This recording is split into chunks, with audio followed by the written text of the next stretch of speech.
You are about to enter the Red and Rev Sports Show experience. Get ready for some real sports talk from some real sports fans who were real sports athletes who have sports knowledge.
What's up, everybody? What's up? Episode 356. Wasn't even sure I'd do the monologue today. I'm a little late. Thought one of my other co-hosts would fill in for me. But yeah, we back. And we ready to get into it. We got college football playoffs already started. We got Falcons got a new quarterback. I know Michael Vick got a new job. I know the Bucks won the NBA Cup. Man, what else going on? Man, we got a lot of stuff going on this week, y'all. So yeah, let's just tune in and don't miss a thing, because you're gonna be entertained. Okay.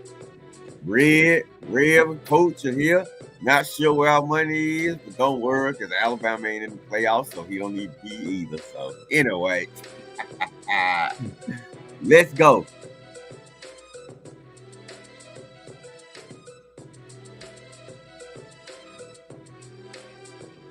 What's going on, everybody? Welcome to another episode of the Red and Rev Sports Show. Red and Coach are coming to you live from the ATL Show. Wow. Giving you real sports talk because we're real sports fans, we're real sports athletes. We have what, gentlemen? Real sports knowledge. So hang out with your boys, Red, Coach, and Rev. Episode 3, 5, 6.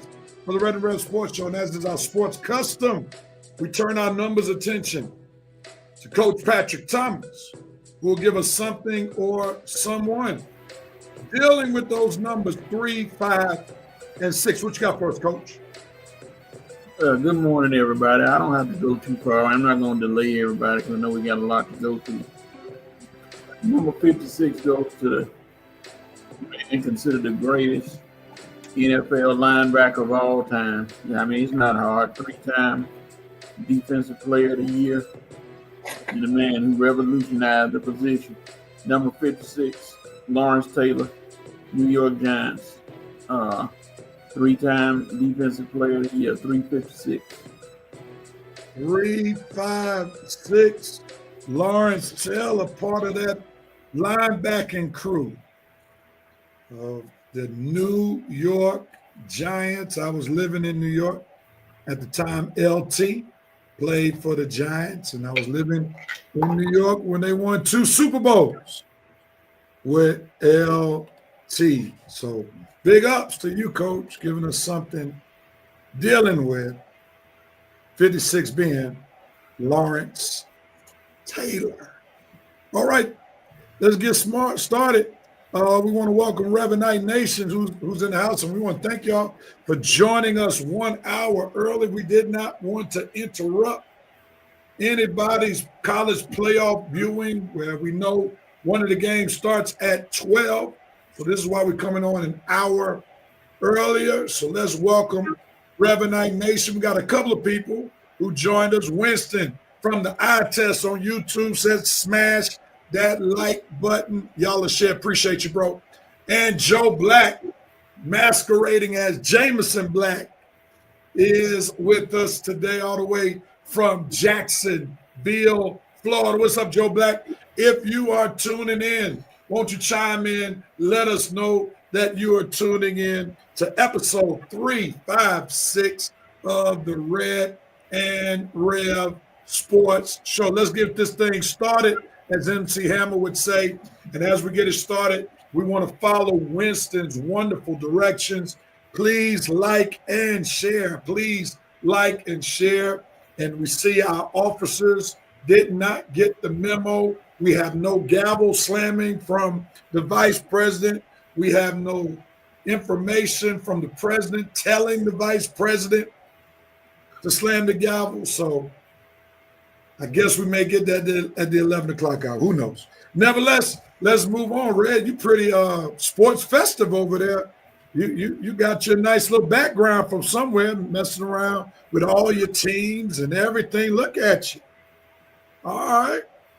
Now there's one team that's missing though. Which one? The Hawks, man. Well, they on here. You can only see 3 teams. The Hawks, they up under the see. If I move, you'll see. Let me see. Okay, I got you. And you see the Braves to the right. Yeah. Okay, I got you. Yeah. All right. So when baseball season comes up, you'll move it up. Yeah, I'll change it up. Right. I got right. You. There you go. This is a pretty sweet background. I like it. All right, man. Let's jump on this thing. We're doping, noping, and coping right now. So, Coach, we'll start with you, bro. What are you doping on? I don't know if we covered it last time, but I'm going to give a shout out to did we cover Teddy Bridgewater? You go ahead on. Teddy Bridgewater gets my dope moment for becoming an NFL player to go back to the high school and win the state championship. And now he's even saying he's thinking about coming back, trying to get with somebody on the NFL level. Good luck with that, but celebrate your title. I don't think anybody got close to them all year as far as games. They won their games by considerable margins, and he went on and won the state title down in Louisiana, down in the boot. So, well, not the boot, but you can call it that. Teddy Bridgewater, dope moment. Oh, yeah. Mr. Teddy Bridgewater dancing with the kids in the street. Go ahead on with your bad self. Red, what are you doping on? I'm doping on my Falcons defense last week. I mean, all them fantasy points that they got me, I never would have thought in the world that me starting the Falcons defense would get me over 10 points. Man, they got me almost 20 points last week. Thanks, Falcons defense. It didn't help me when I was going against Red and Coach, but at least you came through for me sometime. So, appreciate that Falcons defense for coming through for me on the one weekend I picked. I just had a feeling, y'all, that they would keep the Raiders defense in check. They did, and the Raiders defense almost kept them in check too. So you can't ask for the other side. I was just worried about one side this week. But anyway, thanks, Falcons defense. Might need you again this week too. Excellent, absolutely excellent. I'm going to dope on this young man who's been getting a lot of public scrutiny. He and his girlfriend, they need to stay off TikTok trying to explain themselves. But anyway, on a more positive side, I got to dope on Travis Henry, number one, winning the Heisman. But that's not the main reason. We're going to talk about that later on. But I'm doping on him for paying for his teammates to join him at his Heisman celebration. Flew his teammates to New York. Also, they said he used his NIL deal to give to some of his teammates. So we see that Travis Hunter. Travis Hunter. I don't know why I'm thinking about the running back. Travis Hunter gets my dope moment for paying for teammates to fly to New York to celebrate with them and with this Heisman Trophy accomplishment, and also using his NIL money to be a blessing to his own teammates. So, dope, Travis Hunter. Awesome. You better be careful, Trav. You're going to end up paying for a lot more if you want. We're going to keep it positive today, Red. We're going to keep it positive. Yeah, you're right. What are you noping on, Red? Let's see. What am I noping on? Jets owner. I'm noping on the Jets owner. Rejecting trades because players' Madden ratings aren't good enough. Man, I see now why the Jets are in the situation that they in right now. Woody, dude, you have got to be out of your mind. First of all, you need to stay out the front office business. And then on top of that, that's the reason you rejecting trades, because somebody Madden rating ain't good enough. What your old butt doing worrying about Madden ratings anyway, Woody? Lord have mercy. Woody, you are the reason that you are one part of the reason that the Jets ain't won a Super Bowl since 1969 and ain't been to the playoffs in almost 15 years, okay? Woody, you need to just butt out, okay? Woody. You have got to be kidding. And I'm noping on one Doug Gottlieb. Doug Gottlieb, former radio personality, now head basketball coach of Green Bay, Wisconsin. He had the nerve to refer to Michigan Tech's basketball team as Nobody You, and turns around and gets beat by Nobody You, a.k.a. Michigan Tech. Come on, Doug Gottlieb. Make sure you win the game if you're going to talk trash. So you get my note moment. Matter of fact, learn how to keep your mouth shut until your team can make good on your comments that you make to the other team. All right, brother? Thank you very much. Epic fail. 2 wins for Green Bay. Well, how can you talk? No doubt. Coach, what do you know on? I'm noping on one.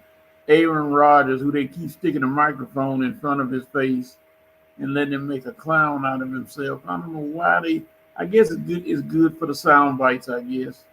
And he gets in there and talks to Ryan Clark, and Ryan Clark basically says, "Man, have a nice day. Go away and try to win some football games." In so many words, I'm not going to get all to it. He said all reporters should be back tested or whatever. Man, Aaron Rodgers, if you were with the Jets next year, I would be shocked. I'll come on here and issue an apology. But right now, stay away from the media. You're not winning anything.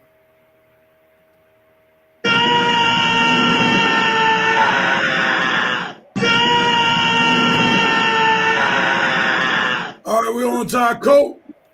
I am coping with the fact that on one hand, the Atlanta Hawks, they make it to the Final Four, the NBA Cup, make a great showing, then they come immediately after the Cup and lose a game they should have won on the road to the San Antonio Spurs. Come on, Hawks.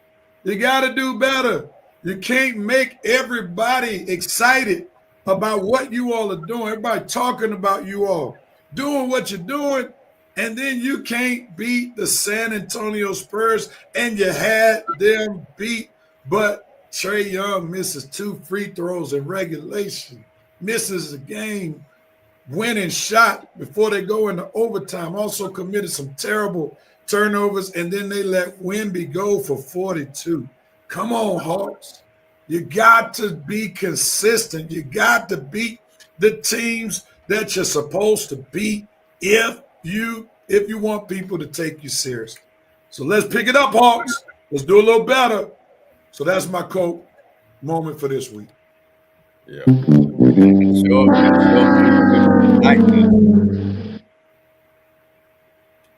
All right. Coach, what are you coping with?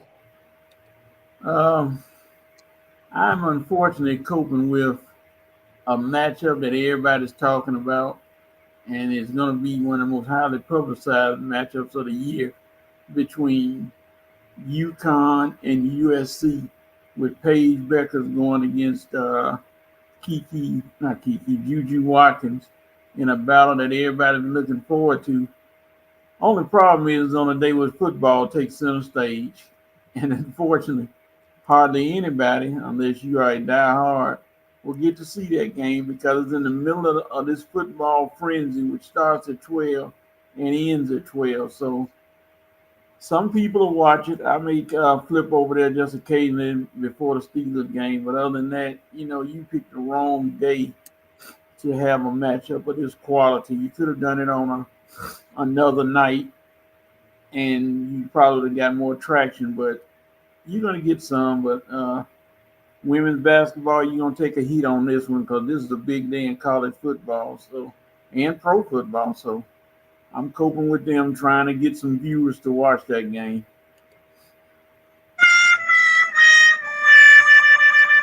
Red, finish this segment out, man. What are you coping with? Well, not me, but Notre Dame fans I have to cope with my UGA dogs. Eventually gonna have to make life tough for old Marcus Freeman. I love you, Marcus. I know you're one of the few brothers coaching in sports, but sorry, man. We're gonna have to knock you out the playoffs eventually, and I hate that. But hey, sorry the brother got to get knocked out from the white boy in Georgia, but that's what it's looking like. That's what you set yourself up for, a date with the Bulldogs. Now, personally, I prefer you guys to Indiana because, Lord, had we beat the brakes off Indiana, we wouldn't have got no credit. But Notre Dame is a formidable opponent, so we'll be waiting, Coach Freeman. You have to cope with the next week or two, worrying about my Bulldogs, and we'll be just sitting in our doghouse, just waiting for the Irish to come on through and take a bite out of you like you took our bones or something. So that's what you got to cope with, Coach Freeman. Sit back waiting on the Bulldogs for the next few weeks, and we're going to have to cope with putting out one black coach that's been doing good in college football because Coach Freeman, you're going down, baby. You're going down. We're ready to take your Irish out. I wish the game was today, but I gotta wait. That's the courtesy of having the bye week.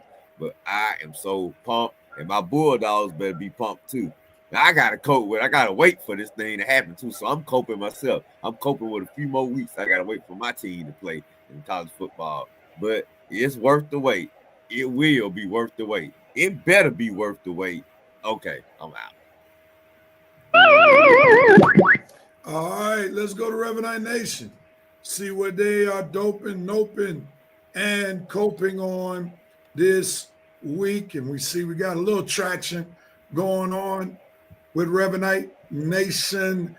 Jameson Black, aka Joe, doping with the Michael Penix era beginning. Winston Thornton doping on Braun, playing the most minutes in NBA history. Joe said Teddy Bridgewater was in Florida, coach. Miami Northwestern. Right. Red, you got a supporter, King Atlanta supporter, saying what's up, and also what's up to the panel.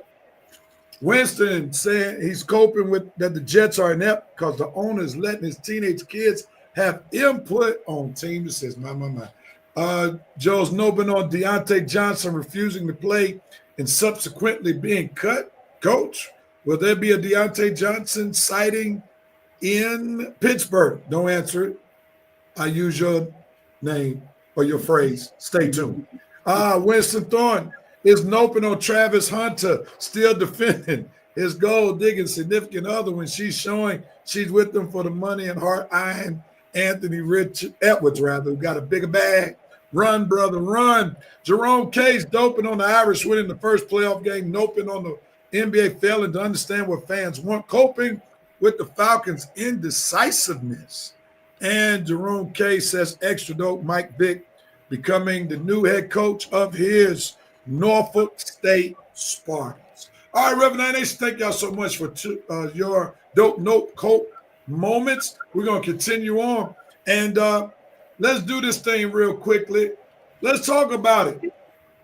Joe Black referenced that the Mike Penix era has begun with the Atlanta Falcons. This past week, the news came down late night on Tuesday that Raheem Morris has finally seen the light, has given the curtains to Kirk Cousins, and has opened the curtain for the quarterback play of Michael Penix.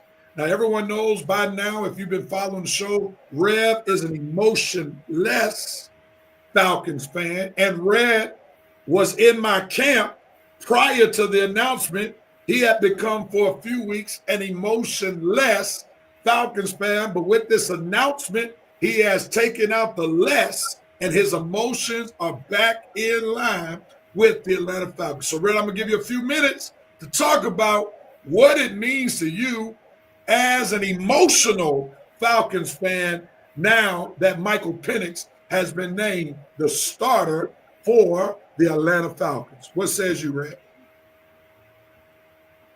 Well. It's, first of all, let me say it's good to have a first-round draft pick under center again. We ain't had one since Matt Ryan, and we not used to having these, third and fourth round, substitutes trying to play quarterback for us. Ritters and the Taylor Heineke's.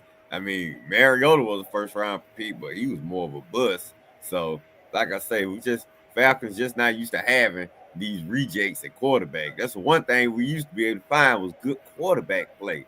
It was the defense and it was the coming up short in the playoffs that we were worried about. But, man, not during the season. Some of this quarterback play rails with some of the SARs we've ever seen as a Falcons fan base. So it's good to know that those days might be coming to an end. Kirk Cousins, once again, Kirk, you wanted the first round pick either, another third, fourth round pick. Like I say, all these non-first rounders trying to win with my team. Sorry, man, we need first round picks, okay? First round picks only. So it's good, and it's also rare for the Falcons fan base to have another brother at quarterback. You know how the city just took off when we had Michael Vick under center, and to have another young brother back being our signal caller. I think might do waves for the franchise and organization. You know, Atlanta down here they call us the Black Mecca. So serve us right to have a young brother playing quarterback in the Black Mecca. So I think that's another good thing too. So it's just excitement and anticipation for hopefully another decent, solid quarterback era. You know, we didn't get to complete the Vic era because of his own doing. And the Matt Ryan era, it ended in ways we all not proud of. So we just hoping for better things, a complete thing with Michael Penix. You know, now we know we're gonna go through some growing pains. So we can expect that. We know the kid gotta get his feet wet. But once the game slows down for him, we expecting consistency and we expecting top 10. I don't want to get ahead of myself and say top 5, but at least top 10 quarterback play coming up. And that to me, that's enough with the pieces around him and with the pieces I anticipate put around him, that's enough to get us back to the playoffs and go on another Super Bowl run. So, like I say, I'm very excited that we get to see the young kid play. Remember when he first got here, Rev, everybody was saying, man, he going to be 27, 28 before he get on the field. He going to be almost 30 before he get on the field. No, he not. Just 24 years old, y'all. So that's right, 24 when he started. All that's never bought in all that stuff. The worst I say he would have been 25 next year because I believe Kurt was only going to last one season. And as you see, he didn't even last 15 games. Well, he only lasted 15 games. So my initial instincts were correct.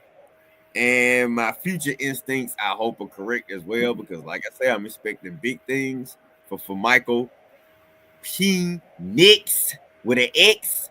Michael Penix Jr. So I'm excited. I'm smart job, Raheem, starting him against the Giants. You would have hate for his first game to be Sunday Night Football against the Redskins or even Monday Night Football against the Raiders. So it's right. Get your feet wet against the Giants and be ready for a big game next week against another rookie quarterback in Jalen Daniels. So I'm not excited we had to waste 15 games in Kurt, but I am excited where the future is going with my team, Real. We finally got another first-round quarterback, and he happened to be a young brother. So we'll see what the Penix era, Penix coach, the Michael Penix era takes us. But I am excited, and my emotions are back again because honestly, I didn't recognize myself for the past 3 or 4 weeks being an emotionless Falcons fan, but it was necessary when you see the play in one Kirk Crooked Cousins. All right, I'll let somebody else have it.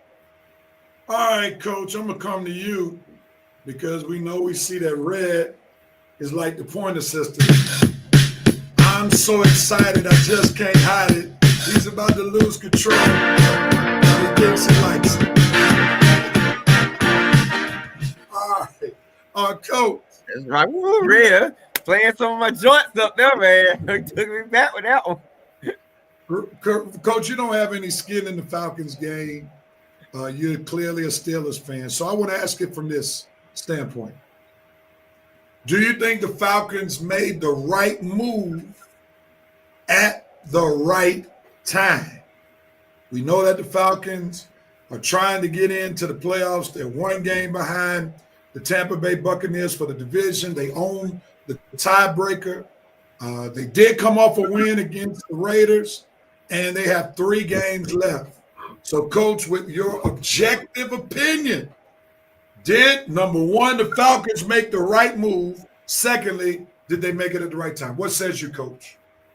First of all, Rev, I got to ask a question. What are you writing with when you writing filling out a check? Pen, I guess. Pen. You don't have to say peen. It's Penix. You don't have to try to pronounce it so you won't say that other word. It's Michael Penix Jr. So you don't have to say Michael Penix. Michael Penix. Well, thank you, Mr. Grammarian. Thank you. Now, I got to do that being the teacher. But I have some questions. I have some questions, Red. Question number 1. Red, did you say that he could be a top 10 quarterback? Yeah, hopefully going forward. In the NFL? Yeah.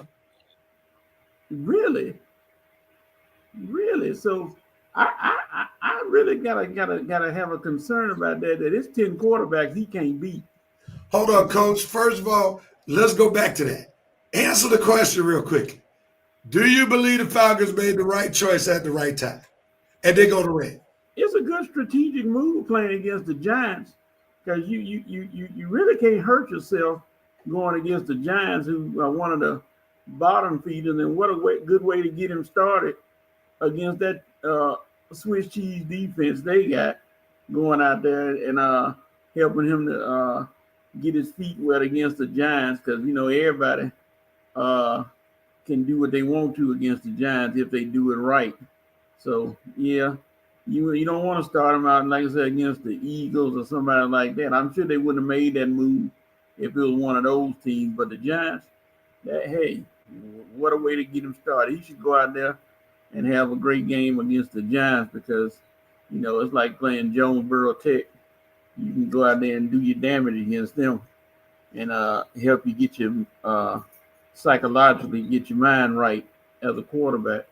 All right, so you say yes and yes to the questions. Now you raised the question to Red that I guess you have some concerns that Red say he could be a top 10 quarterback. Now, before Red addresses that, Red, I want to ask you, what kind of timetable are you giving him to be a top 10 quarterback? Potentially. Well, I mean, you got to at least give him within the next few seasons. You got to let him get his feet wet. Give him the same chance as you don't give these other quarterbacks we don't have. Matt Ryan, I mean, I don't think we looked at him as a top 10 quarterback till at least maybe that 2010 season when they had the number 1 seed and then they got beat by Green Bay. So that was year 3. So you at least got to get Penix at least, I'd say 2026 at the earliest. So he's saying in 2 years, Coach, at the earliest, Michael Penix can be a top 10 quarterback. Go ahead now with your assessment. Okay, I was just wondering. I thought it was talking about a top 10 quarterback sooner than that. He could possibly give him a few years of starting in the NFL, but like I said, what a good way to get him started. Now, will the Falcons fan base love him, or will they Raheem Morris him if he goes 0-3 the rest of the year, or will they give him some more time? I'll answer that real quickly and then Red can follow up. I think they're going to offer him some grace, because I think what they're going to say, the Falcons fan base would say, is he should have been put in sooner so he could have worked out some of the kinks, so forth and so on, which could have put him in better position to be playing better at this time of the year. That's my take. Red, do you have the same take or a different take? I have the exact same take. I mean, yeah, that's exactly what we're gonna say. We're gonna, because like I say, like I addressed in my statement, I expect some growing pains. I know he's gonna have some growing pains, and we expect him these next 3 games and with the following season to go ahead and work the kinks out. That's why I said in 2026, I expect him to be a top 10 quarterback, because he's got to get a few games on his belt. He got to allow the game to come to him and allow it to slow down for him. And I think with the talent that he has and the mindset that he has, I think these 3 games in the following season will be enough time for him to be ready to place himself as a top 10 quarterback in the 2026 season. All right, I got 2 questions for you before we move off this topic. Number 1, what do you think would be the best case scenario record-wise for the Falcons being led by Michael Penix these last 3 games? 3-0. You can see him being 3-0? I mean, the toughest game you would have would be the Commanders on Sunday night, and that's not just it's not a game that the Falcons can't win. I understand we're not going to be favored to win because he's going up against the rookie that has got his feet wet. and has been playing a while longer, so I can understand him struggling a little. But but if you watch the Commanders play, the Commanders just don't beat everybody down they're supposed to beat. So let's say they do struggle with the Falcons, so it's a close game, and the Falcons might edge them by a field goal in the end. I believe we're better than the Giants and Carolina, so I expect to win those two games. So it's really the Commanders game that the game right there in the middle. That's right, the cream filling, the lunch meat between the bread and the mayonnaise. That's the game right there. That's gonna be the one that all eyes on. But the Giants, I mean, we get the Falcons without. We beat the Raiders last week without good quarterback play. So the Giants are a similar team. I don't think he has to play lights out. Just don't make too many, team killing mistakes. Don't go out there throwing pick sixes or whatnot. But we should be able to beat the Giants, and I expect to beat Carolina. So it's just that Washington game that's the question mark. All right, so you got them 3-0 best case scenario, 2-1 worst case scenario. Right. All right.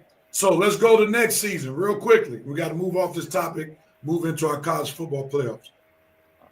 What will be an acceptable record for a full Michael Penix season as the starting quarterback in 2025?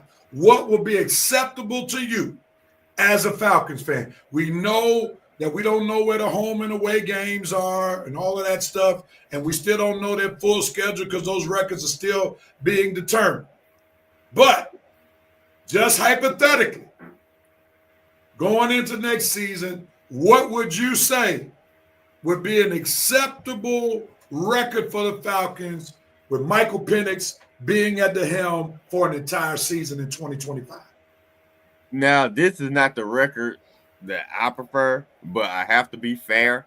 So I'll say I at least want him to be 9-8 going forward. 9-8 or better. I at least want to have a winning record next season going forward. So at least 9-8. I don't want to jump the gun and say, give me 11 or 12 wins, like I just know I need to see a few games. And you want to be fair and get a kid time to learn the game and the game to slow down. So with these 3 games going in the next season, I'm not sure. For all we know, he might pick the game up quickly, be one of those quarterbacks. Then my expectations will change. But being fair, and I haven't seen nothing quite yet, I'll say a 9-8 season would be acceptable. But preferably, I would like him to win 10 or 11 games in 2025. That would let me know, okay, well, we definitely found us something in Michael Penix. But 9-8, I wouldn't poo-poo it. Okay. All right. Coach, were you reacting with your body or you're just getting comfortable? Man, 9-8, they'll fire Raheem Morris. They'll get rid of him. The way they fussing now, you think they're going to accept 9-8, considering the expectation that they got this kid out there playing? I at least pick double-digit wins from him because he's that good.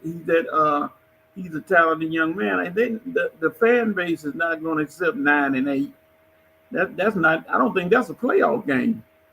So, Coach, what do you think they would tolerate? At least 10, 11 wins and a playoff berth. They're expecting playoffs. They're not going to expect him.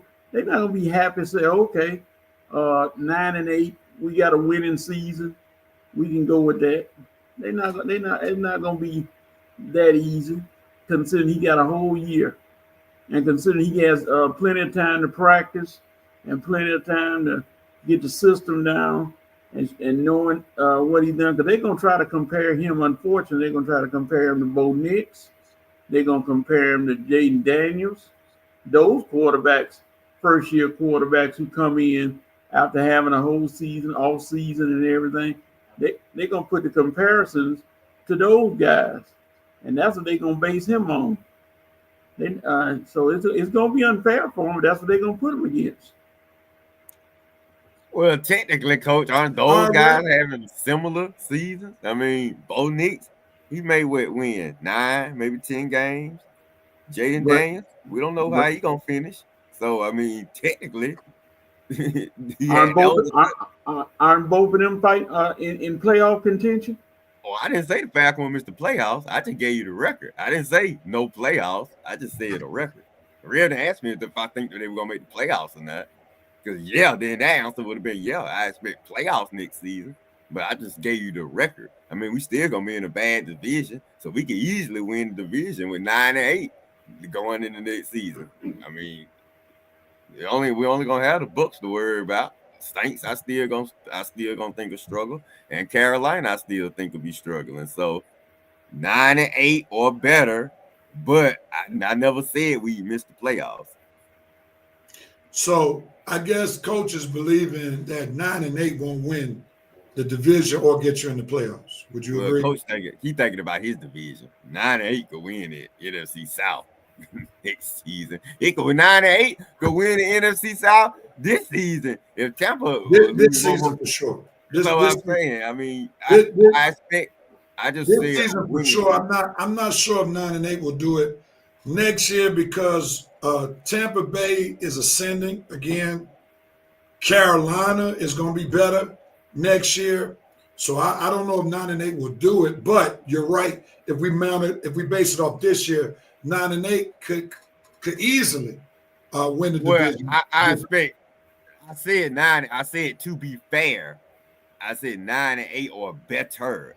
Preferably I prefer 10 or 11 wins, but definitely we'll be fighting for the playoffs next year. I think we're fighting for the playoffs this season, and I think we're gonna be fighting for the playoffs next season. Now in that 2026 season, I want us to be fighting for champions. You see what I'm saying? When I say top 10 in 2026, I expect to be fighting for more.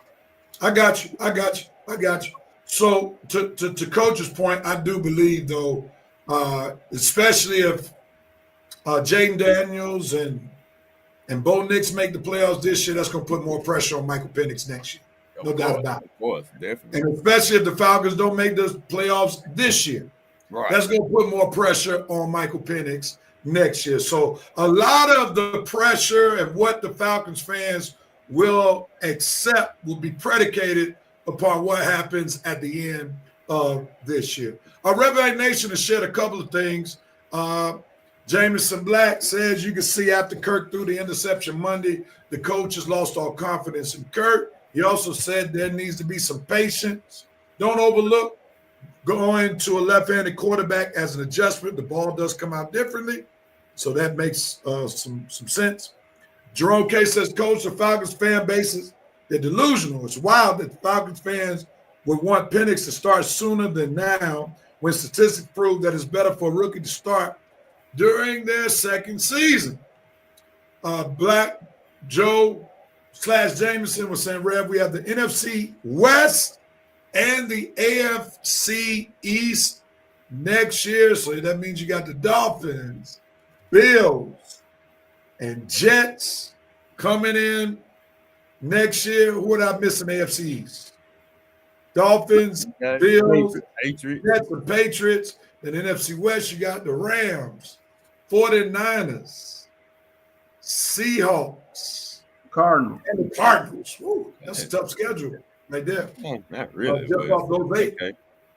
So they got that. That's a pretty tough schedule. Thank you, brother Joe Black. All right, we'll see. And that's like I said, Coach says, stay tuned, and we'll see what happens during the Michael Penix era.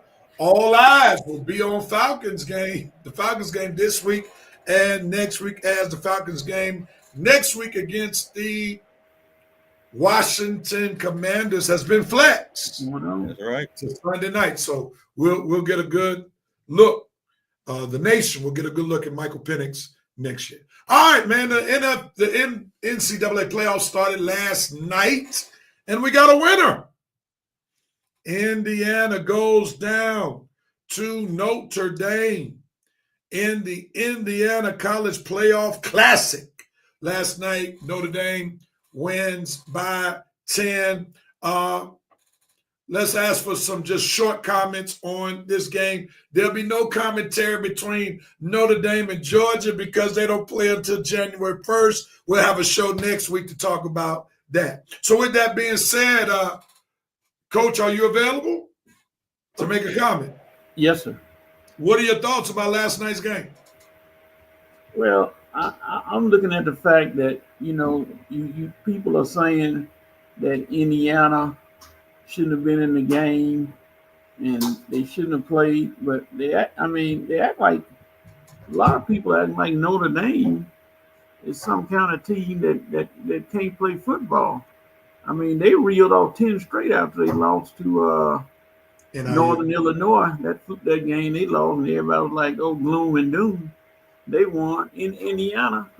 Only thing I can say is they played the schedule that they had in front of them, and I know it wasn't a tough schedule, but hey, they played it, and the other teams didn't live up to the schedule. Alabama, they talk about Alabama, Miami, and those teams.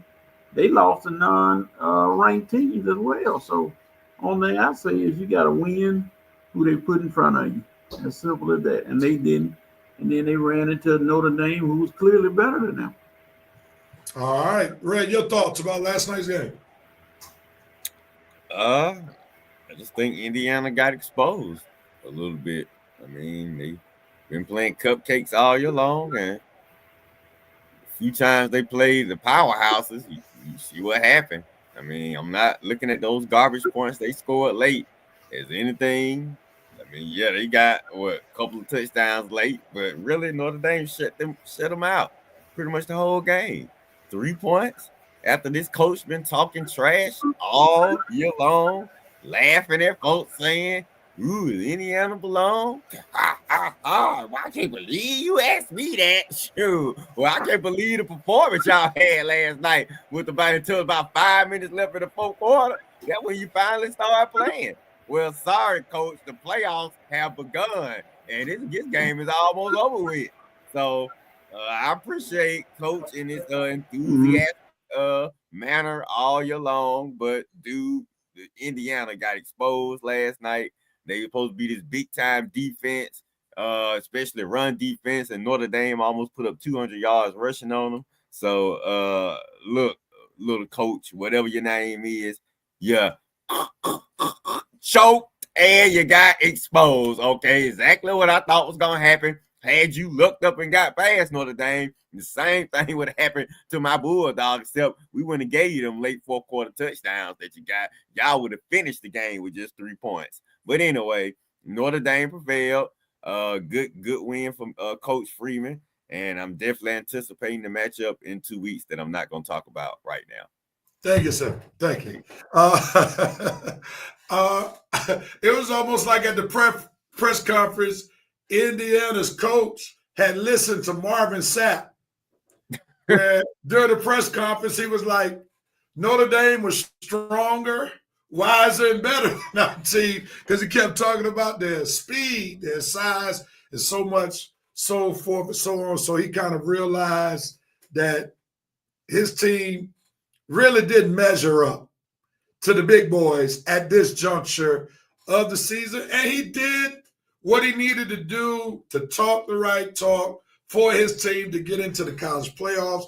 And he did what he needed to do to have better contract negotiations with Indiana going forward, because he's going to get some more money. So he had to gift the gab, so he did what he had to do. But reality set in. And Indiana, thank you for participating. Now you can go home, receive your parting gifts as you go back to Indiana University. With that being said, we got some games going on beginning at noon today. We're still in the first round. We're going to re-show where we are in the standings in our college picks. And as we do that, we see that Red is still in first place. The standings have not moved from 2 weeks. He has a 1-game lead over Rev. He has a 6-game lead over Monty, and a good sizable lead over Coach. So it's really a 2-person race with we got 7, 10 games to play. But Amani has an outside chance. Coach is just picking up. He's grabbing the rear, cheering us on to the finish line. All right, with that being said, let's get ready to pick these 3 games today. Red, you want to go first or last? I'll keep my same tradition. So he's going last. All right, so here we go. We got some music. Reverend Night Nation, we invite you to share with us as we make our college picks on today. We start with the 12 o'clock game. SMU versus Penn State. Coach, it's on you, brother. Who you got? Again, I went with Penn State one time and got bit. I can't go with them again. I think SMU says, hey, why not? What do we have to lose? If we lose, everybody sees it. We in Pennsylvania, Happy Valley. So SMU gonna come out. That quarterback is pretty mobile. So, and the backup quarterback, can show you what he's thinking about for Penn State besides the transfer. So he's not gonna have a bearing on the game, but I'm gonna go with SMU. Ooh, I'm tempted to roll with you, Coach. I'm tempted to roll with you. Go ahead, Real. Major hesitancy is this game is in cold weather. And SMU is accustomed to playing in different conditions, being in Texas. So I think the weather condition, because I'm in Pennsylvania, it's cold here. We did have some snow last night. I think that may factor in this game, and therefore the elements will be the reason why Penn State prevails over SMU today. So I'm going with Penn State. Ray, who you got, man? I'm going with the home team against my better judgment. Yeah, I know James Franklin can't win no big games, but I'm not so sure SMU, they reckon in big games ain't that better. I mean, they just lost a big game against Clemson for the ACC. And now in Penn State, they lost a big game too for their division championship. So they both lost big games coming into this game. But like Rev said, Penn State is at home. James Franklin, you should be able to take care of these guys on your home turf. Now, had this been in SMU, trust me, I would have been picking SMU. But I'm going to get home field advantage, the nod in this one. Penn State, you'll win this one. But don't worry, James Franklin. You'll turn back into your true self next week. All right, on to the next game. It's on me. We got Clemson going to Austin, Texas. I'm going to roll with the Longhorns. It's a home game, plus Clemson cannot out-physical Texas. And I think Clemson, they pulled off the big upset over SMU to win the ACC championship to get into the college playoffs, but the buck stops here. The Texas Longhorns prevail. They move to the second round. Who you got, Red? I'm with Texas. Dabo, you get up off your knees. You can do all the preaching, all the praying, you can give us all the monologues and great speeches you want to, Dabo. Like Rev said, book stops here. I wouldn't even waste time giving no big time speech before the game or halftime. Just be wasting your breath. You know, if anything, let your players shock you, Dabo. Don't get no speeches. Let them just see what they're gonna go out there and do. They might surprise you, because I can promise you waste time giving that big speech in that locker room, it's gonna fall on deaf ears, because them Longhorns are gonna be ready to beat them Clemson Tigers down. They even gonna let the mascot back in this game, real. So you know it's something serious now. So Dabo, like you said, you got here. It was good that you got here, fighting the transfer portal. But I think the buck stops here. Texas. Coach, you joining us unanimously? Do I have to pick a winner? Yes, sir. I don't like either team. I hope they go 20 overtimes. Who cares? Texas, I guess. I don't know, Texas. So it sounds like you have a problem with the color orange. I got a problem with both coaches. Both of them are pretentious to me. Go with Texas. Coach is going to character. All right. All right, on to the next game. Coach is giving grammar lessons, character lessons. Lord have mercy. He's missing the classroom, ladies and gentlemen. Get this man well so he can get back in the classroom and teach our young people. Coach, you All right, talking with about that it in a few weeks, man. We got to get you back. Got to get you back doing what you do. No doubt about it. Red, it's on you, brother. The 8-9 matchup. Tennessee travels to Columbus, Ohio to play Ohio State. And dare I say, Ryan Day is on the hot seat. He loses this game, it's quite conceivable that he may no longer have a job, and I'm going to have to start praying for my little cousin who just signed with Ohio State. Who wins this game, Red? You see this, Real?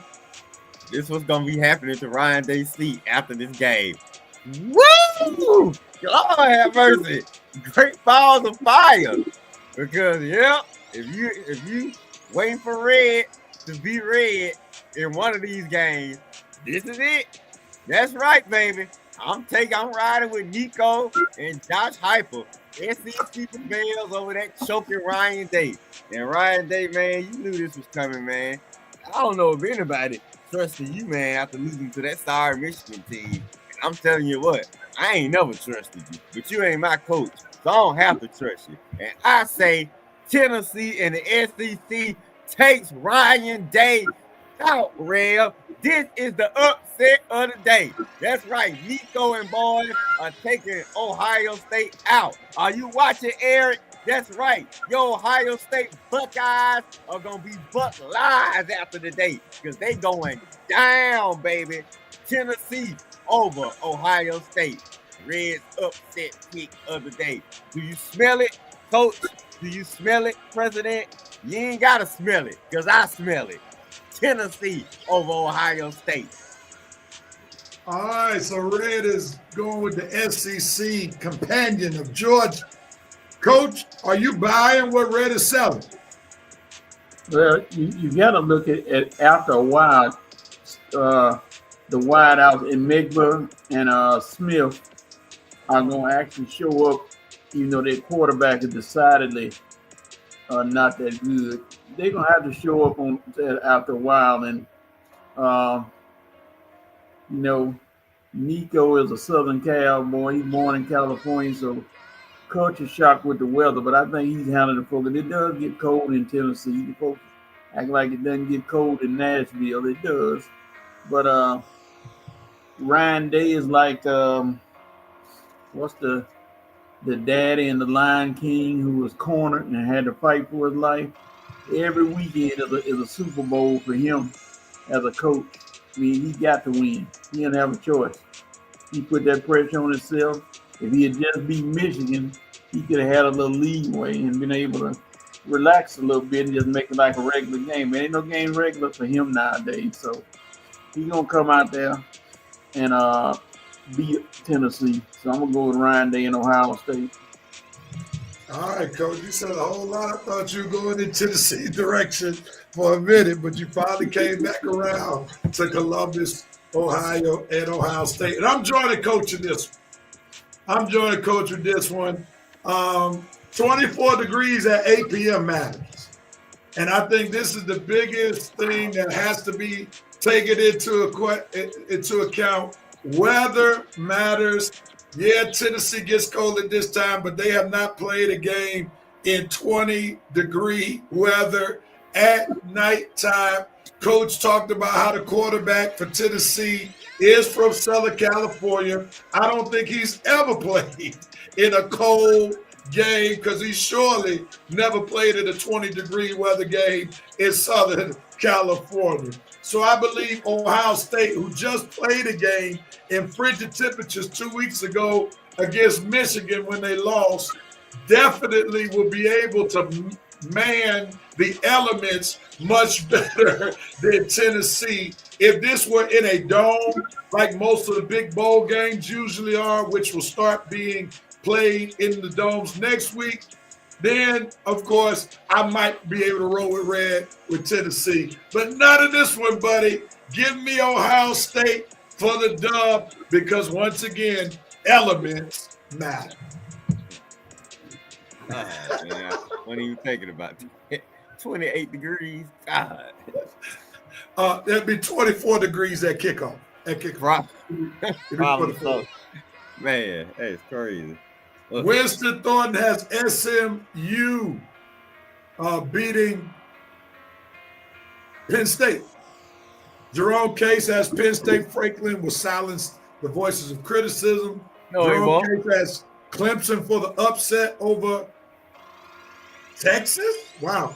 And Jerome Case has Ohio State. He said they're playing for their coach over Tennessee. Before we close the segment, Jerome Case said earlier, can we celebrate the fact that Black history is made with Marcus Freeman winning the first college football playoff game, no doubt.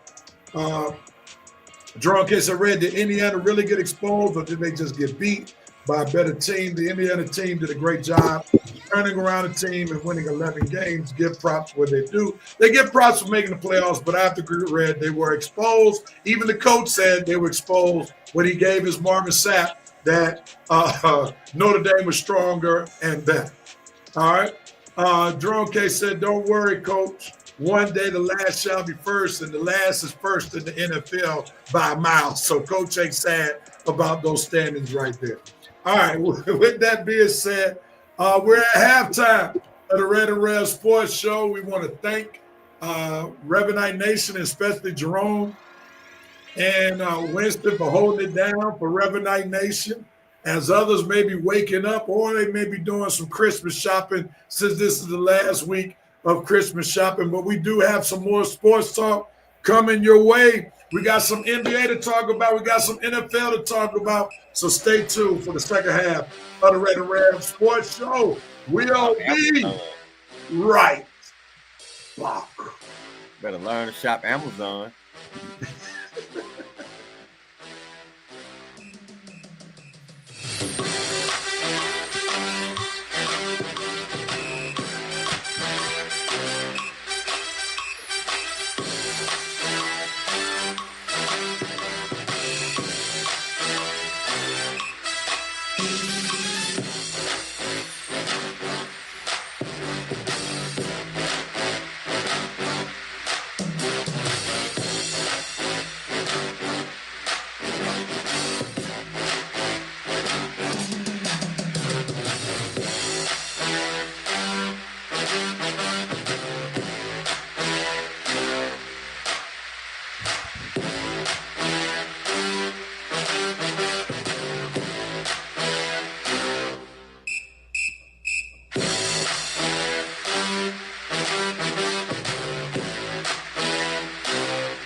My bad. And we're back.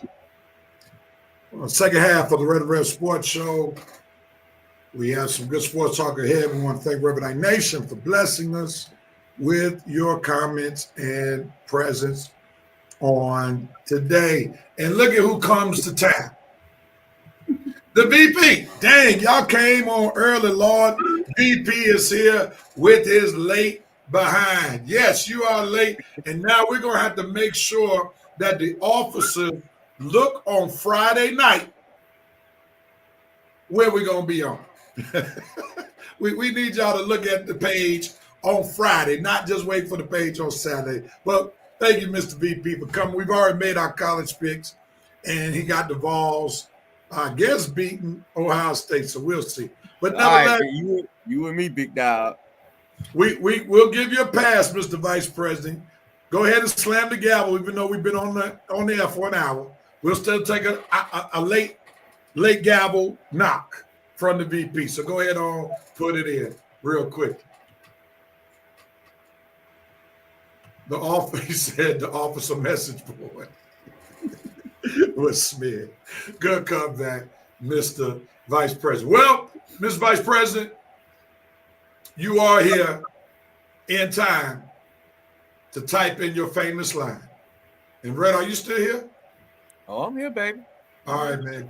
Because you keep going in and out with your face. I guess when I hold my head down, when I'm looking at my phone, I guess it go in. Yeah, I'm here. All right. The VP has slammed down the gavel, hitting Jerome's dictionary, and it's 5 for 5 time. Mr. Vice President, what do you put in the chat? There we go. Q Lunis, baby. Here we go with Q and Lunis at this time in 3, 2, 1. There we go. The VP came in time to Q Lunis. Let's do it. In this segment, we have 5 topics that the panelists will talk for 1 minute each. 45 seconds single camera. 15 seconds group camera. If they go over the minute, they get silenced. And after the panelists have shared, if the Revenite Nation has shared comments during their sharing, we will read those comments. And if there's any time left, or if there's anything needed to be added, Rev will give his 2 cents. With that being said, Go. let's go. Red, you could have kept your background. Oh, well, I figured it's 5 for 5. I want to be clear as could be. Okay. All right, so Red, we'll start with you. Red Rose. Don't let the Grinch steal your time. And Jerome K said the VP was on CP time. All right, here we go, Red. First topic. Travis Hunter wins the Heisman, showing Coach Pride knew what he was doing when he got Travis Hunter, not only to go to Jackson State with him, but also to Colorado. What says you, Red? Go! Well, he might have known what he was doing with him on the football field, but I'm not sure he knows what he's doing with him off the field. I said we were going to be a little positive about that. But, hey, he's the topic, so we might as well get into it. Yeah, he won the Heisman, and that's about all he won this week. He didn't win any fan support. Boy, I ain't never seen a Heisman winner get raked through the coals this week like Travis Hunter did. But that's why I tell the athlete, if you keep your personal life out the public eye, which you should, and if your spouse stays out the public eye, which they should, then you won't have to worry about these things. So I hope all these athletes are learning a very good lesson from Travis Hunter. Stay out the media, okay? You stay in the media. Keep everybody else, family and friends, especially friends, out the media, okay? But other than that, congrats, Travis, on winning your Heisman. You had a great season. You were the athlete that everybody said you were. Coach Prime picked you away from these big-time schools, and you proved to be worth every dime. Good luck to you in the NFL, but I think most folks are concerned about you off the field than on the field. Next.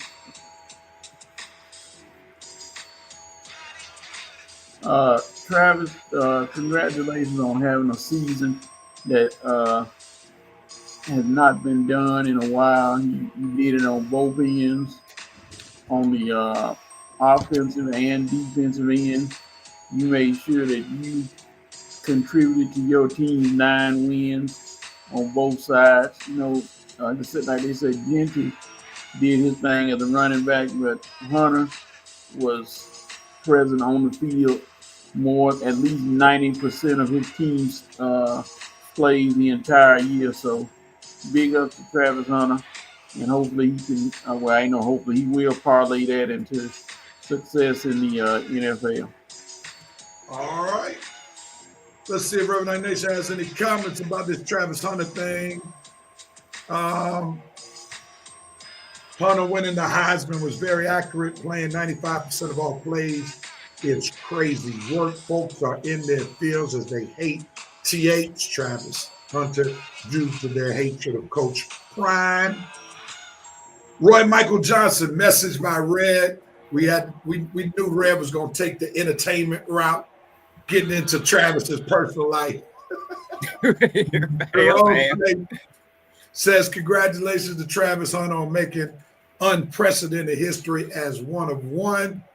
The VP says Travis Hunter and Genty will be earning that paper on the next level this upcoming 2025 season. Great season, young man. I hope that your blue squad is ready for the CFP. So the VP showing some love to the runner-up, one Genty. With that being said, let's move on to the next topic. Jerome Case shared about it earlier, showing love to Michael Vick for his dope moment. Mike Vick has a new job at an HBCU. He's going to Norfolk State University, relatively near where he's from, in the Chesapeake area. So with that being said, Coach, what do you have to say about Mike Vick becoming the next former NFL player to head a college program? What you say?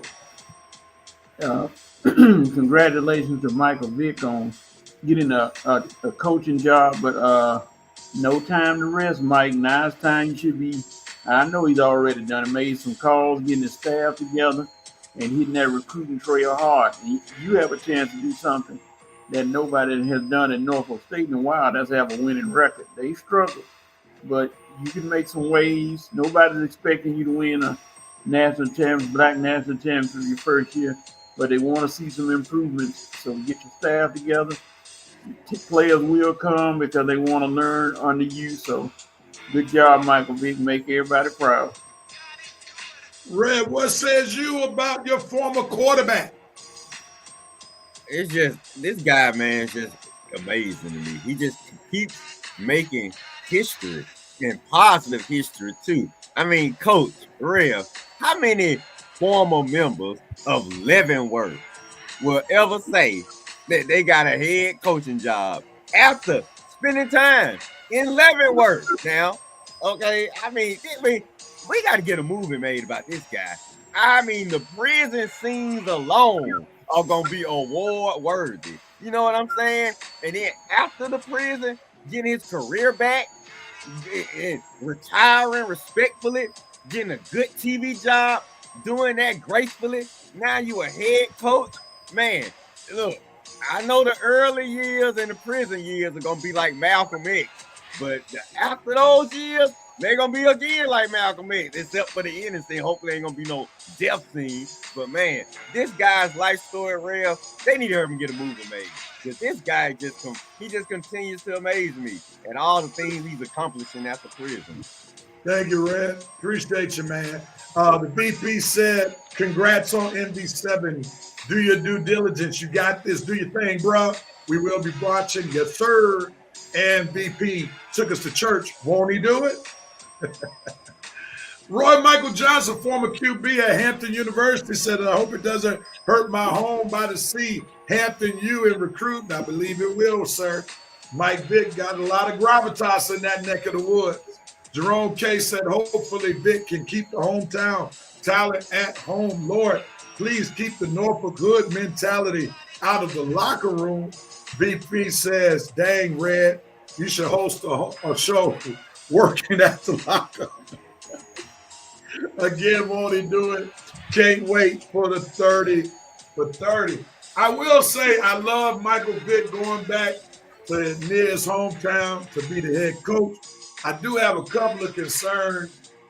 Mike wasn't really big into film sessions when he was a player. So I hope that has changed a whole lot now that he's becoming a coach. And I believe he's grown a lot since those days because he did provide analysis rather for Fox in particular to show X's and O's. So he does know some things about that. And I hope he's able to articulate very well his message, because what is necessary in coaching is the ability to articulate what you want them to do on the field. So I'm hoping Mike Vick has definitely brushed up on those oratory skills, be a little bit sharper in his delivery so those boys can do what needs to be done on the field. And I'm rooting for Mike Vick to bring home a MEAC championship. And I believe the MEAC definitely would want Mike Vick to do quite well because they could definitely use some extra eyeballs, and also they can use some extra teams because they're a little short on teams in the MEAC. So we'll see what happens. The VP said Andy Reid reintroduced NBC7, the film study. I feel that Andy may be one of his mentors on the journey. I can agree. He did reference Andy Reid quite a bit when he was on Fox. Keep Marcus Vick away. Dang, you don't want his brother nowhere near the team, VP, huh? Roy Michael Johnson said he should get Bieniemy. I don't know. Offensively, yes, I agree, but I don't know if Bieniemy's presence will help Mike Vick because it seems outside of Andy Reid, Bieniemy struggles to keep a job. So I don't know. And Mike Vick is an offensive guy. He might have his own philosophy, so that may be a clash of two offensive perspectives. But if Bieniemy does come, it does give Mike Vick a veteran coach that he needs definitely as a head coach. Jerome Kelly says, Rev Vick speaks Tidewater. He'll be all right. I don't know what Tidewater speech is like, but maybe they know how to interpret it. Tidewater talk in that area of Virginia. So let it be, as Mary said when she got the revelation from Gabriel that she was going to birth baby Jesus. Let it be. Let it be. If they can understand Tidewater talk. On to the next one. The Bucks win the NBA Cup. They take down the Oklahoma Thunder. So, Coach, what says you about Giannis leading the Bucks to their first NBA Cup? Got to unmute your mic, Coach. My bad. It's like the Bucks have hit a gear, winning 13 out of the last 15 games, trying to turn the season around. They seem to have gotten the teamwork together. How long will it last? NBA Cup, good for you, but how far can that take you to the NBA title? We're about to find out. So we'll see. Good job winning the championship. So, and you beat the Thunder, which is one of the up-and-coming teams that's up there now in the NBA. So, hey, good luck, Bucks. Red, what do you have to say about the Bucks winning the NBA Cup? Well, nope to Darvin Ham, because I don't think he had anything to do with the Bucks winning. So I don't know what Eric be talking about. You can stop slurping Darvin Ham because he had nothing to do with the Bucks winning, okay? I told you, Giannis cussed him out in that team meeting. He probably don't say anything regarding the team anymore. So this ain't got nothing to do with Darvin Ham. Good win, Bucks. Like I say, I'm a Giannis fan. I'm a Lillard fan. I would love for them to give Boston some run in the playoffs. But like Rev got on my Hawks, man, how could you, Bucks? Look what you doing after the Cup. You get all excited and then you come to the second half of the season and you losing to the Cavs at home. That's how you celebrate winning the NBA Cup, getting beat down by Cleveland. So good job in the cup, but bad job starting the next half of your season, man. So that's that. We'll see how you take the rest of the season on, but bad half to the second half of your season. You're losing to Cleveland, just like the Hawks losing in San Antonio. All right, Jerome K said, Red, despite what you say, Darvin Ham is smiling. That's all he has to say. Smiling, sitting in the back of the bench. The VP says now the Greek freak has a little ring to go along with the big ring. Now, I have two observations real quickly. Maybe, just maybe, Red, I was too hard on the Hawks as well as I was too hard on the Bucks because they may have gotten victimized by jet lag coming from Las Vegas, Bucks case, all the way to Cleveland. And they still had a little 2-hour difference going. The Hawks had a 2-hour difference coming from Las Vegas to San Antonio. So maybe, just maybe, that messed them up in those first games. We'll see if there's a downward spiral going forward with both teams. But those teams need to pick it up, especially having that success. Well, we'll see. We'll see tonight with the Hawks because they got Memphis coming in tonight at home. So we'll see how they play tonight. No doubt. We ain't giving them no excuses tonight. Now we'll give you that San Antonio, even though y'all still had the game, you choked it away. But no excuses tonight. Now I will make another observation before we move on. It's amazing that since LeBron didn't win the NBA Cup, looks like the NBA Cup has more meaning this year. Nobody said anything about Giannis winning the cup. It doesn't matter. You know, he shouldn't be putting on that resume. The Bucks shouldn't put up a banner. I ain't heard none of that talk when Giannis wins. But I heard all of that talk last year. Acting like he was out there acting like he won a championship just like LeBron. So obviously the players, they take it seriously. So the players can't say they don't take it serious because they feel it's an honor. Giannis all excited. I ain't never seen him that. I ain't seen him that excited when he won a championship. And obviously LeBron gonna be excited. They did win an extra $500,000. Yeah, that's what I'm saying. So that's what I'm saying. So the players, you can't say this obviously is working because the players are taking it very serious. I'm saying they are very honored and proud when they win. So now the NBA Cup means something. It means something officially now. It's something. It definitely. You can't say it's a fail. It's not a fail. No doubt. All right. Jerome K said, Rev, jet lag is real for those who know, no doubt about it. I've experienced it a couple times. So I understand. Trust me, I understand. All right, moving on. Robert Horry has been nominated for not the NBA, the Basketball Hall of Fame. Red, he used to be one of your Lakers. Yeah. Is this legit that he's a Hall of Famer? Go. Man, I had a feeling I would have to answer this first. Legit. I mean, he was a very important member on 7 championship teams. Now I'm trying to think. If we had a player in the NFL that was a very important member on a multi-number of championship teams, will he be in the Hall of Fame? And I thought back, and I think we do got one real. Coach, y'all tell me if y'all agree with this. Charles Haley. Charles Haley was a very important member of 5 championship teams. I don't think Charles Haley was the best defensive end out there.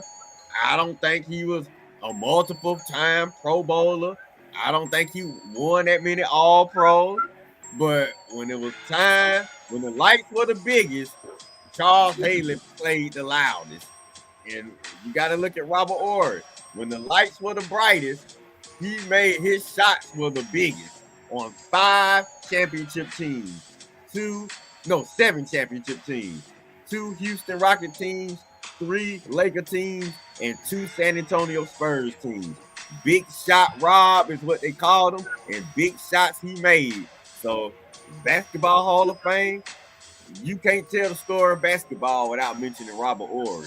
So, I would have to say, yes, he deserves this honor. Coach, what says you, sir? Bob Horry, or Robert Horry, you call him, his average over his career, 7 points a game for the NBA career and 4 rebounds. As far as him going into the Hall of Fame,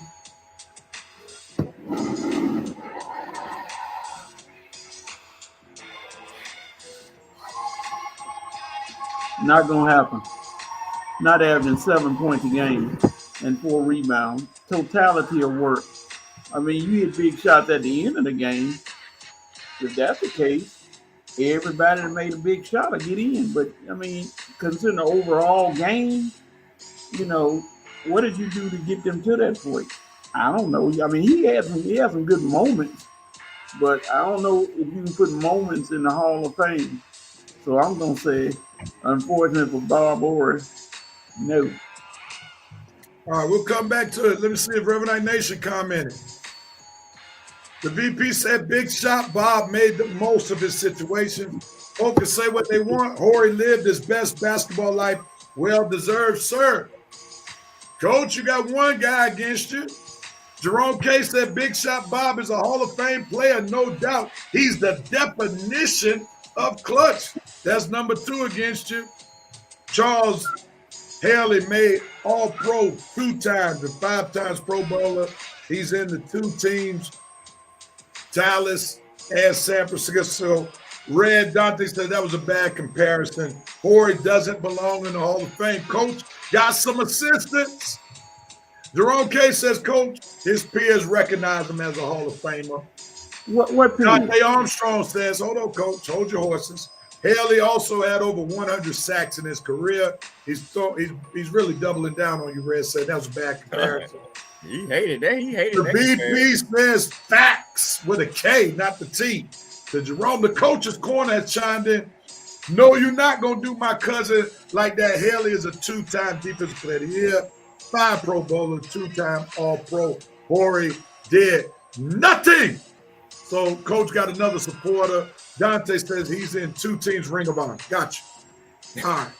Boy, So- y'all really hated that Haley comparison. So we got Coach saying nope, Red saying dope when it comes to Robert Horry being in the Hall of Fame. Coach, I have to agree with you on stats, but I have to agree with Red when it comes to clutch.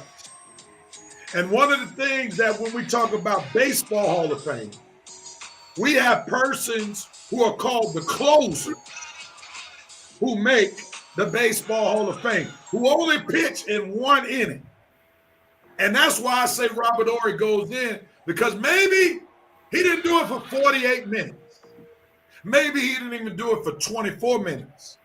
But he has plenty of 1 to 2 minute shots that he made to make not 1 team a champion, not 2 teams a champion, but 3 different teams a champion. If he only did it for the Lakers, I get you.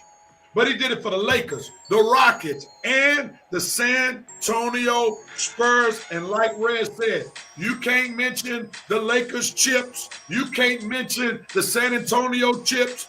You can't mention the Rockets chips without mentioning Big Shot Bob.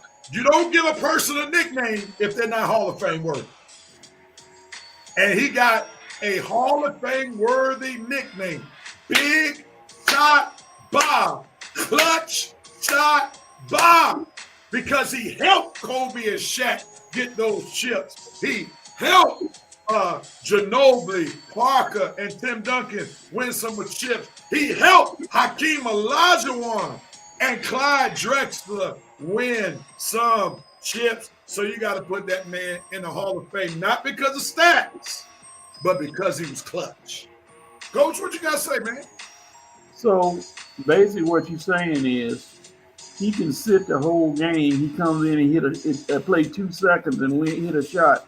That's Hall of Fame. But we know that wasn't the case. That, Because Right. Robert Horry was one of the biggest defenders on those teams as well. Let's Okay, not add that keep now. Robin Horry to being some scrub on the end of the Yeah. bench coming in to hit the I shot. understand. Robert Horry was in the starting five on all three teams hitting clutch shots. And when Kobe and Tim and Shaq and the Dream needed a big shot, they had enough confidence in Big Shot Bob to hit the shot to say, take us on home with a clutch three. So, yes, he couldn't put up big numbers playing with Kobe, Shaq, Right. Tim Duncan, Monty Ginobili, and Parker, as well as Akeem the Dream and Clyde Drexler and Sam Cassell and Vernon Maxwell. So I think we have to understand context matters as we talk about in ministry. The context is Robert Horry at best could only be the third best guy. And on San Antonio, he could only be the fourth or fifth best guy. In LA, he could be the third or fourth best guy. In Houston, he could be the third or fourth best guy. But he did the best he could do considering the circumstances where he fell in line on the list of scorers for those respective teams. The fact that we talking about it real. I mean, how many fourth or fifth options that we even talking about as Hall of Fame worthy? How many fourth or fifth options that plenty of them that hung around the NBA for double-digit years, and we're not talking about them like we're talking about Robert Horry. Like you say, he made the most of wherever he played. Like, okay, I'm on a winning team. I'm playing with Hall of Famers. When it's my time to make a shot, I'm gonna make it. I'm gonna be the guy they talking about after the game, no matter who I'm playing with. So, man, You can't talk about Kobe and Shaq's three-peat without mentioning Robert Horry. No, we can't. You can't talk about San Antonio's dynasty without talking about Robert Horry. You can't talk about Akeem the Dream being a champion twice and Clyde Drexler being a champion once, both Hall of Famers, without saying Robert Horry. That's three different stories where you got to mention that man's name. Right. So how can you leave him out of the Hall of Fame? When is the last time anybody talked about Robert Horry if it wasn't a topic on this show? Whenever you talk about championships that Shaq and Kobe won together, whenever you talk about the championships that Tim Duncan, Tony Parker, Monty Ginobili talk about, whenever you talk about the chips that Akeem the Dream and Clyde Drexler talk about. See, I'm not saying he's not gonna get in there. He probably will, but I'm just saying, the people that do the voting, I'm looking at how they select their voting. The first thing they run to is stats. That's the first thing. And I know what you're saying about the other stuff, but they slant their voting. How you think a cat like Isaac Bruce and one of them is not in? Who? Sterling Sharp, those kind of guys not in because the voters slant the stats. But Sterling Sharp does not have a championship. Who was the other guy? No, I'm saying the vote. I'm talking about voting wise. They're not gonna look at Robert Horry. Some will, but some of those voters who don't know what they're doing leave deserving cats out of it. Well, NBA remember basketball has a different Hall of Fame. They also take into account he had a good career at Alabama too. So you got to remember, it's not just the NBA Hall of Fame, it's the Basketball Hall of Fame. But he did much in NBA basketball to make himself Hall of Fame worthy. You cannot mention some of the greatest basketball players or NBA players of all time without including Robert Horry. He hit too many clutch shots. Michael Johnson said, listen to this. You have to remember in Houston, he was a rookie to third-year player, and Akeem and Clyde trusted him to hit the shot. Jerome says, plus, Horry is the first player to have 100 three-pointers, blocks, and steals in the season, and holding the record for most steals in a finals game. Jerome Case said, Rev, you preaching good, and it's not even on Sunday. Reverend Horry is the John the Baptist for the superstars who won those. Oh, Jerome Case, that's the best take that you've made ever since you've been following the Red and Rev Sports Show. I got to give it to you right there. Great analogy. That definitely beats Red's analogy. He paved the way for the Jesus figures on his teams that won championship. I love it. I love it. I love it, Jerome Case. I'm not even gonna get on your spelling for a month. You That's the great take right there. That's real talk. Big Shot Bob had ice water running through his veins. Go ahead on. Coach trying to poo-poo on his clutch. I'm not. We will not let you do it on this show, Coach. Great stats, Jerome Case. No pun intended. We rest our case. Moving on to the next topic. He's a Hall of Famer, Coach. Have you been changed? Have you been convicted? Well, we'll see when they vote. I'm just looking at those narrow-minded people who do the voting. That's all I say. So you mean to tell us you have not been changed? So we can't play it. I know I've been changed. The basketball angels done sign my name. You can't say it. All right, Coach. We'll You're going to need some holy water. Last topic on 5 for 5. We went over that 5 minutes. I do want everybody to know I am actually taking the 5 minutes into account. We did go over 5 minutes on that one. That was good conversation. We just took our money time on that topic. Moving forward, Bronny improving in the G League. I saw something where for the past 3 G Leagues games, he's winning. He's averaging over 30 points. No. Red, we'll go to you, man. What says you about your future Laker? All this don't mean nothing until we see him do it in a real game on the real court with the real team. I'm glad seems like he's figuring it out in the G League, but like you say, you have to prove that you can translate the G League to the NBA league. So if he comes up to the NBA stage and start averaging 17.6 a game in the last 5 or 6 games, okay, I'll say something. If he scores 30 points in the NBA game, I'll say something. But until we see this on the real NBA court, it's all for naught. I mean, we have plenty of players in the G League that go on little runs that we never see or hear their name in the NBA floors ever. So you got to do it on the real stage. But it's good you trying to figure some things out. It's good you humbled yourself a little bit. And it's even also good you going on the road with some of your G League players for a minute. It looked like you was going to have them hating you, like you was going to have some of the other folks hating on you. But good job, Bronny. You accepting your position where you at right now, but I still ain't expecting much. Coach, what says you, man? I mean, finally the kid is doing what they've been telling him to do for the longest. Go down and get your experience in the G League and do what you got to do down there and see if they'll bring you back up. No rush. Let him stay down there and do what he does right now. Don't try to put him on a fast track. Let him stay. He's scoring. He's improving. And if every day he improves, then, maybe one day next year, maybe he can get back up to the league, maybe. But I'd say leave him right where he is and let him do what he should have been doing in college right now this year, improving his game. All right, let's see. Reverend Nation, I got any comments on just Bronny? VP said Bronny improving in the G League is like holding your 10-year kid back to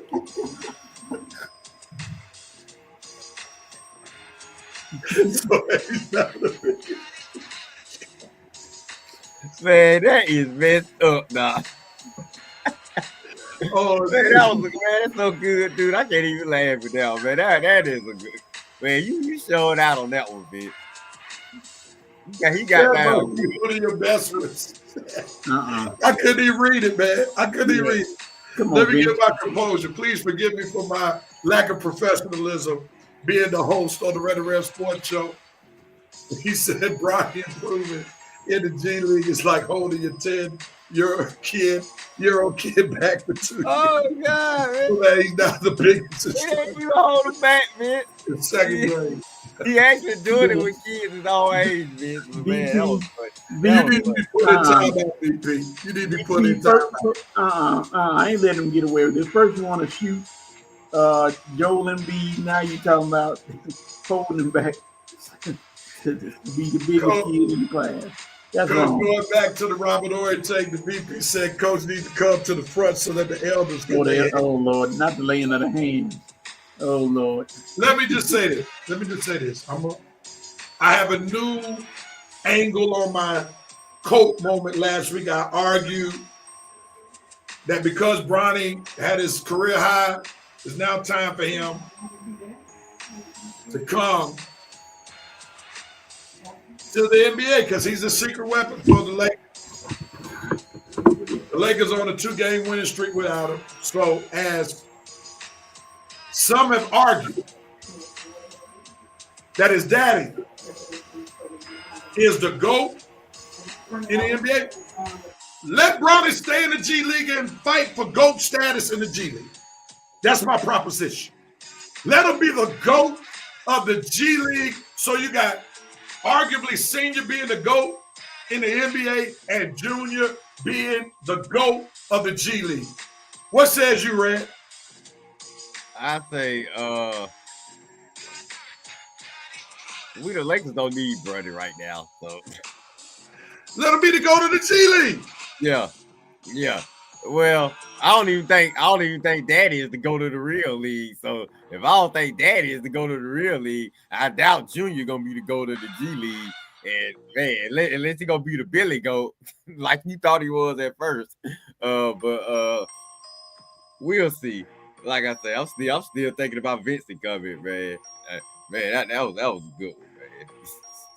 Coach, you got any closing comment on this as we shut down 5 for 5?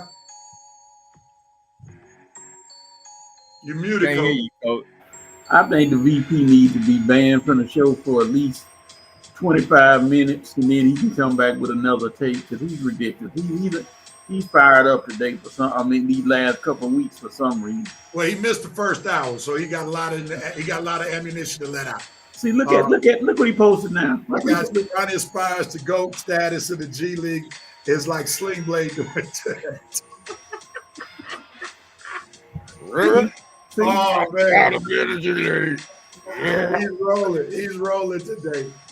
Oh man, you're the gift that keeps on giving, Mr. VP. Thank you for holding Revenite Nation down with the comedy. We truly appreciate it. Great 5-5 segment. Revenite Nation, thank y'all so much for including your comments.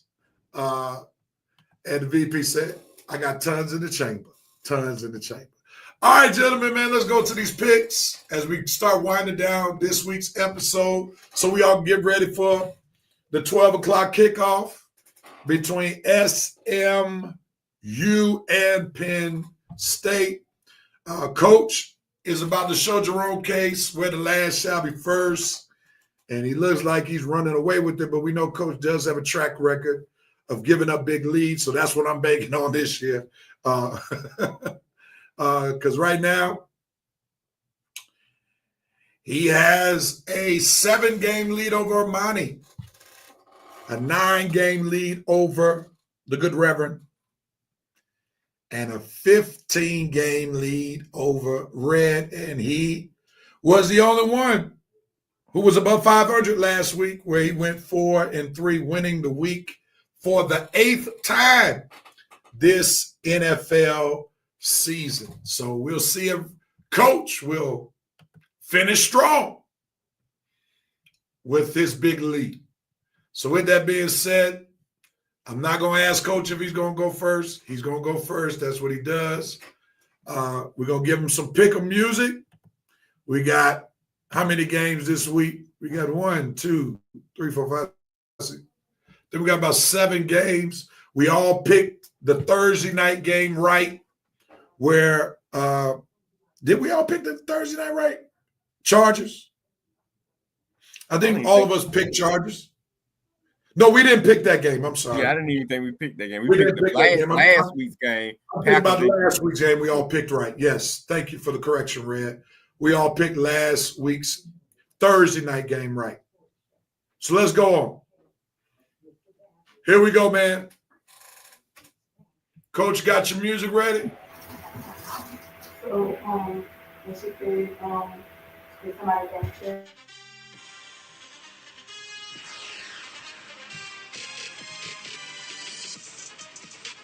All right, on to the first game, Saints versus Packers. Who you got, Coach?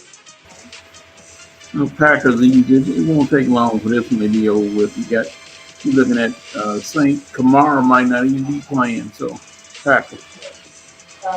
Red, who you got, man? Well, finally, we got the Love Doctor on Monday night versus the team I hate. So I can cheer for him to make house calls all night long in this one. That's right, Love Doctor. Go to work on the Saints and eliminate them, please. Packers all day long. I'm making it unanimous. I got the Packers as well, holding it down on Monday night. Let's go to these Saturday games. First one, we got two heavy hitters. Red, Texans versus the Chiefs. Patrick Mahomes will be in uniform. Who you got, Red? Patrick Mahomes in uniform. Patrick Mahomes gets the dub. Chiefs. And they at home too, ain't they? Yeah. They in KC? Yeah. Yep. Chiefs. Easy. The Texans do have a formidable pass rush. Mahomes does have a gimpy ankle, but I believe Pat said, I'm going to suck it up, do what I do in Super Bowls for this week, win clutch games so that I'll be in better position to take 2 weeks off and heal a little bit later. I hope it doesn't backfire, but y'all know the Chiefs are my team, so give me the Chiefs to take down the Texans in their last home game of the season. Coach, who you got? Well, you on camera. Everybody can see you. Why don't you go and admit it? When they go in the locker room, Pat Mahomes is fitted with bionics. They don't be trying to hide it. He has bionic parts. They put them on him. And then, I mean, there's no way a man with a high ankle sprain will be out there doing leg kicks the next day and doing all the things they're going through, and they take him off the injured reserve. Come on, I mean, injured list. Come on, man. He's bionic. I mean, I don't even have to pick them. Texans not going to beat the Chiefs. Please. He gets on that field, and then he makes behind the back passes, between the leg passes, over the shoulder. Come on, man. All right. On to tonight's game, or the second game. I can't stand the Steelers. Can't stand them. I pick against them. They win every time. Then the time I picked them last week to beat the Eagles, and the Eagles are home, they lose. So you know what? Forget the Steelers. I'm going with the Ravens at home. Give me Lamar Jackson. Even though their wide receiver core is almost diminished, I think it's going to be a big game for Derrick Henry. Plus, I need a big game to make sure that the Steelers don't burn me again like they did last week. So give me the Ravens to win in Baltimore over Coach's Pittsburgh Steelers. Coach, go ahead and pick your Steelers who I can't stand. I'll pick them. You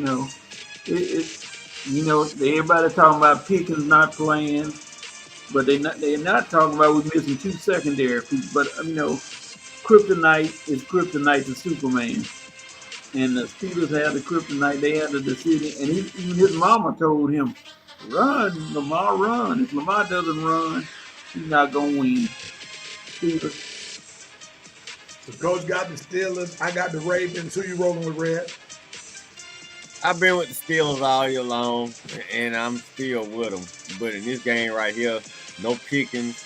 The Ravens got a home game, and they need this one. The Steelers already clinched their playoff spot. So, Ravens, you need to win this game right here. Not folks ain't going to think y'all really belong. They just going to think you're going to be one and done again. So, I would think it would behoove the Ravens to go ahead and beat the Steelers while Pickens is down, while Wilson ain't really been playing his best the last few weeks. And the defense going to be the defense. But, hey, Ravens, that's something you're going to have to deal with. But I'm going to go with the Ravens in this one time against the Steelers. I say the kryptonite won't be gleaming green this time. Lamar get a much needed win over the Steelers. All right, the coach's corner. Never the Aints. He got the Packers over the Aints. This the Saints. I think this is the VP. Packers win big this one. Love will be on fire. Jerome Case got Packers. Forgot to see over the Saints, but I ain't gonna get on your spelling because you gave a great take. The coach's corner got the Texans over the Chiefs.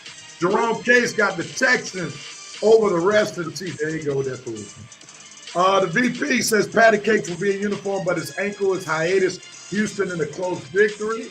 Y'all going against the panel? How dare y'all? The VP said this is a rebound game. Ravens finally get Lamar over the hump against Omar F's team. Jerome Case got the Ravens. So it said the Ravens are going to choke Steelers for the win. Corner got the Ravens for the big W.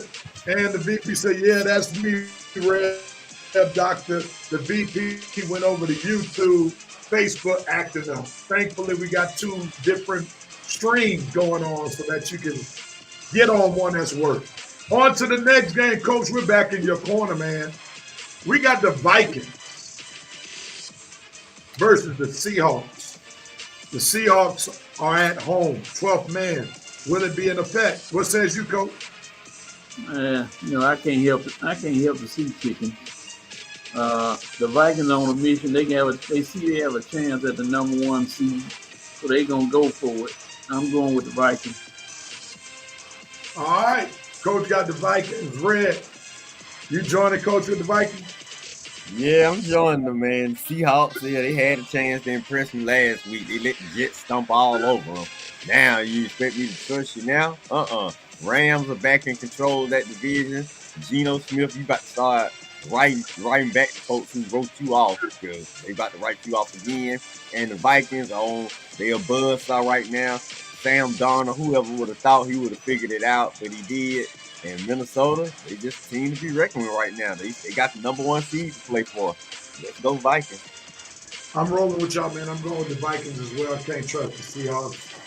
You get blown out by the Jets who've been struggling all season long, and you think I'm supposed to take you seriously. Also, the Falcons, if you're a Falcons fan, you want the Seahawks to lose because if the Seahawks keep on losing, then the Falcons game against the Washington Commanders, regardless of what the Tampa Bay Buccaneers keep on doing, is a de facto playoff game to see who gets a wild card berth next week when the Commanders play the Falcons. So because I'm emotionless Falcons fan and I hope that the Seahawks lose, I got to go with the Vikings to give the Falcons a different path because I just don't see the Tampa Bay Buccaneers. Unfortunately. That sound like you got a little emotions left. I mean, you got a little emotional with that take, Real. So maybe MPJ is bringing you back a little bit, Real. Is it the black quarterback? The black quarterback also helps the emotions get stirred up. So we'll see what happens. Coming back, y'all. Real I wouldn't say that. I wouldn't say I'm all the way back. You're not all the way back. He's sitting in the booth, y'all. Yeah. I still have. I got some love for the Falcons, but my emotions are not there yet. So we'll move forward. Michael Peters, you win next Sunday, and we might have Real back. Now you got to do a lot more winning. You got to remember, I'm with a team that got a championship pedigree now. So you got to do a lot more winning for me to get back into it. I feel you. Yeah. Come on, MPJ. Come on, buddy. Got to bring Real back. On to the next game, Red. Buccaneers versus Cowboys. This game is in Jerry World. Who you got, man? Well, we were picking the Vikings last game for Falcons purposes. You know who we got to pick this time for Falcons purposes? Once again, I got to roll the Cowgirls, man. Y'all actually won a game a couple of weeks ago. I needed y'all to. Can you do it again, Cowboys? You're at home. I know you're missing a few players, but Cooper Rush and CeeDee Lamb, they getting a little chemistry together. That Rico Dowdle, trying to do a little something. Now, I don't really believe y'all are better than the Bucs, but you are at home, and home field advantage does help teams in mysterious ways sometimes. You Sunday night football, so maybe that'll pump Jerry to go in the locker room and give you guys an emotional speech. Don't embarrass me on Sunday Night Football in front of Chris Collinsworth. You gotta go out and play for me this one last time. That's all the Falcons need, Cowboy. Just one last time. We don't care what you do the last 2 weeks. We just need you this week. So show up for us this week, and we'll be all so grateful for us. So, not that I think y'all a better team, but I just need you this week. Cowboys over the Bucks. All right, Red. I'm looking at the alternative pathway for the Falcons. Not the NFC South, but the wild card berth. I don't see Baker Mayfield going back to his home state of Texas, dropping this in Jerry World. I just don't see it happening. Losing to Cooper Rush, he will make a statement. I hope I'm wrong. Let me say that. But Baker Mayfield rises for these type of moments. He's going back to his native Texas. I just don't see him losing this game. Buccaneers beat the Cowboys. Coach, what you got, man? Baker is gonna throw a couple of interceptions. Cowboys gonna win. Oh, Coach going with the upset. Cowboys winning. All right. Well, when you got a sizable lead like that, you can take. Yeah, you can take some chances. You can take some chances. I doubt he would have been so confident like that had he been like only 1 or 2 games ahead. Facts. On to the next one, 49ers versus Dolphins. The Dolphins dropped a big-time game last week. 49ers win a big-time game. They look like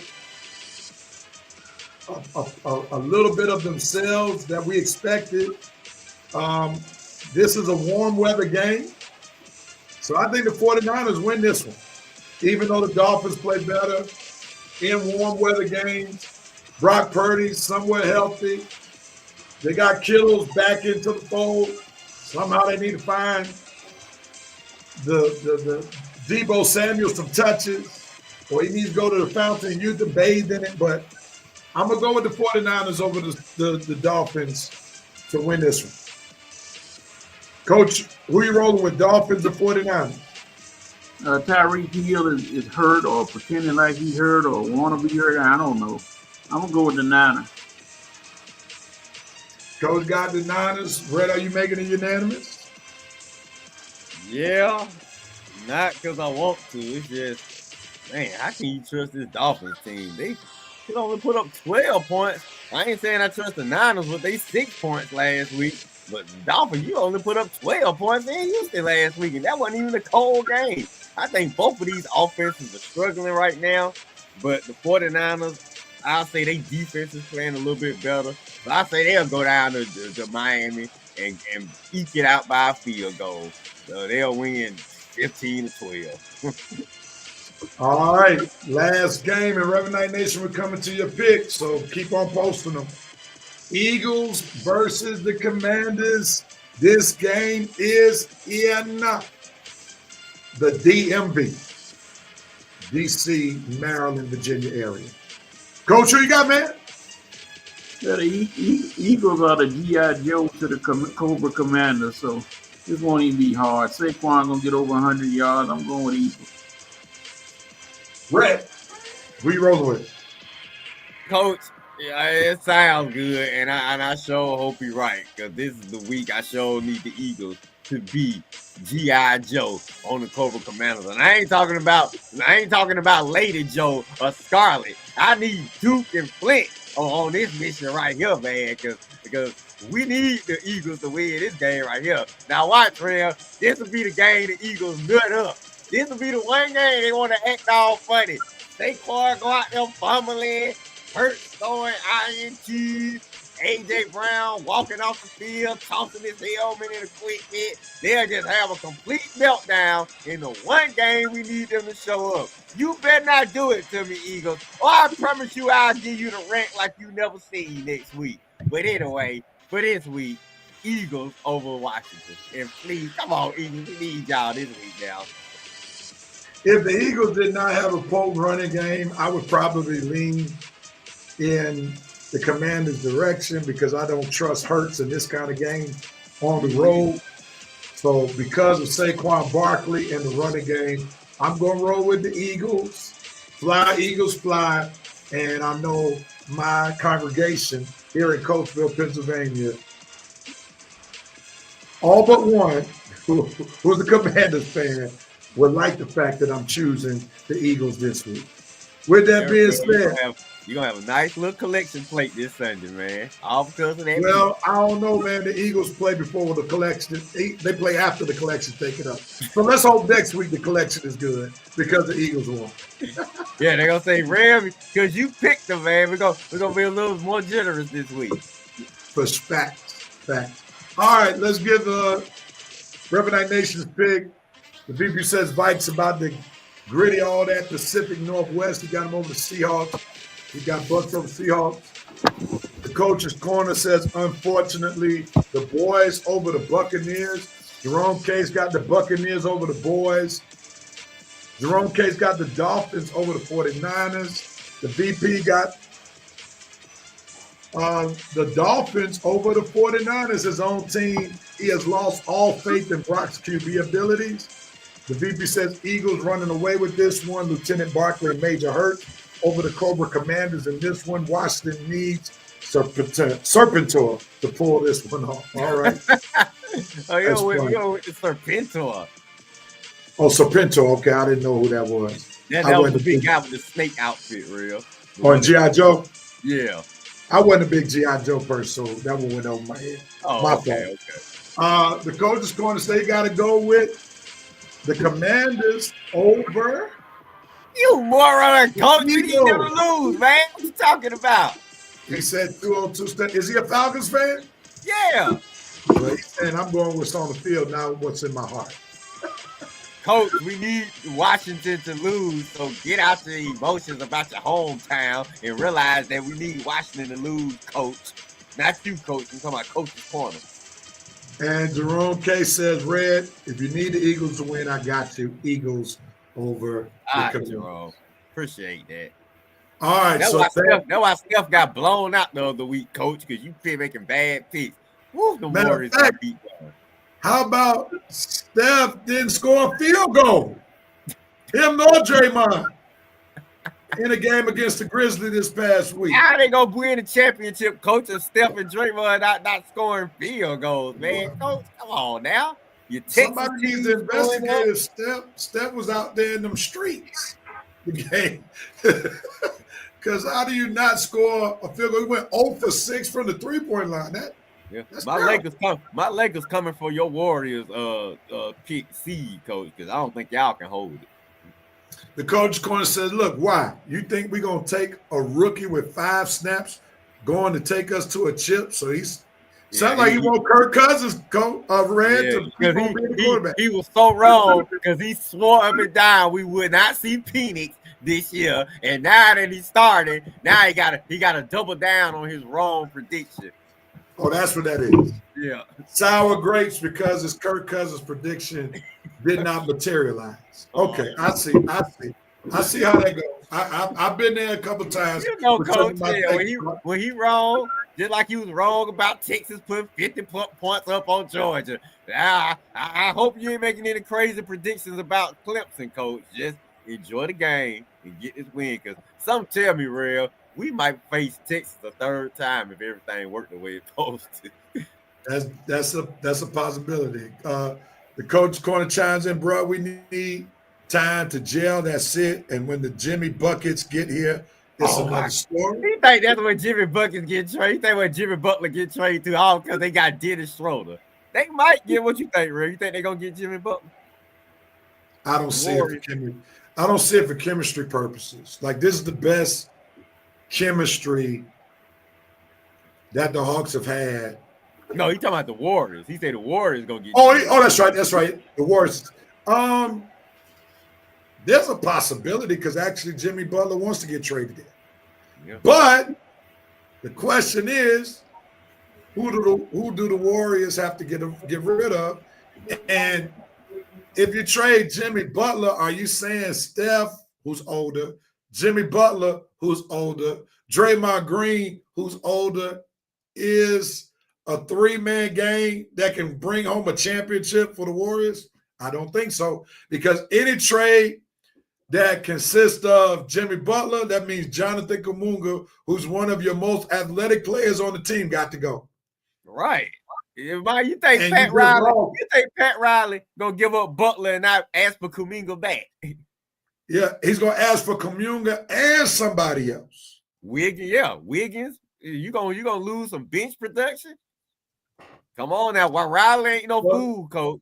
So the coach is going to got Brandon P, the little guard, Wiggins, Kuminga, and the tall guys that Looney is he referring to? Oh, he could be foreign Anthony Davis' son, Trace Davis. Is he tall? He's not that tall. I mean, No. Draymond Green about the same size. But that's depth you taking away. And then you relying on Steph, who's injury prone now, Draymond, who's attitude prone, as well as his skills aren't, the sharpest. He can still pass and dribble, but he ain't going to score much. And the older Jimmy Butler, do you think that's going to take down or that's going to be enough to win the West? I don't think they can beat the Lakers with that roster. That's my opinion. Oh boy. He said not No, the trade. not So he must be talking about Kevin Looney. Yeah. It's gonna be a fun ride, coach. But we're gonna see you on Christmas. In fact, we're gonna see y'all on Christmas Day, I think. So I think the Warriors need to look for Kevin Durant more than Butler. yeah. That's what I think. He says it will be a 3-team trade. We'll get back 2 or 3 pieces. All right, we'll see. So he's not banking on a straight up trade with the Miami Heat. He's waiting on their 3rd team. So we'll see what that looks like before we keep on talking about it. All right, gentlemen, y'all know how we are in this show. And Reverend Night Nation, y'all can join us telling us who has the right to do what, when, where, and how. We're going to do this really quickly because the playoffs have started. So what'd you say, Red? Who has the right to do what, when, where, how? All right. Hawks, I hate to keep picking on y'all, but like you say, you let one get away against Spurs on Thursday. So you got the right to go and show us that you are a consistent team and that you'll lose one and you'll bounce right back with a victory against Grizzlies tonight at State Farm. No excuses, Hawks. Got to go out and get this victory. Got to show that you are at least a top 5 Eastern Conference team. And I think you are when healthy, when you play the right way. Y'all are a top 5 Eastern Conference team. So come on, you got to prove it tonight. You have the right to make us forget about that letdown against San Antonio on Thursday night. Let's go, Hawks. Let's fly.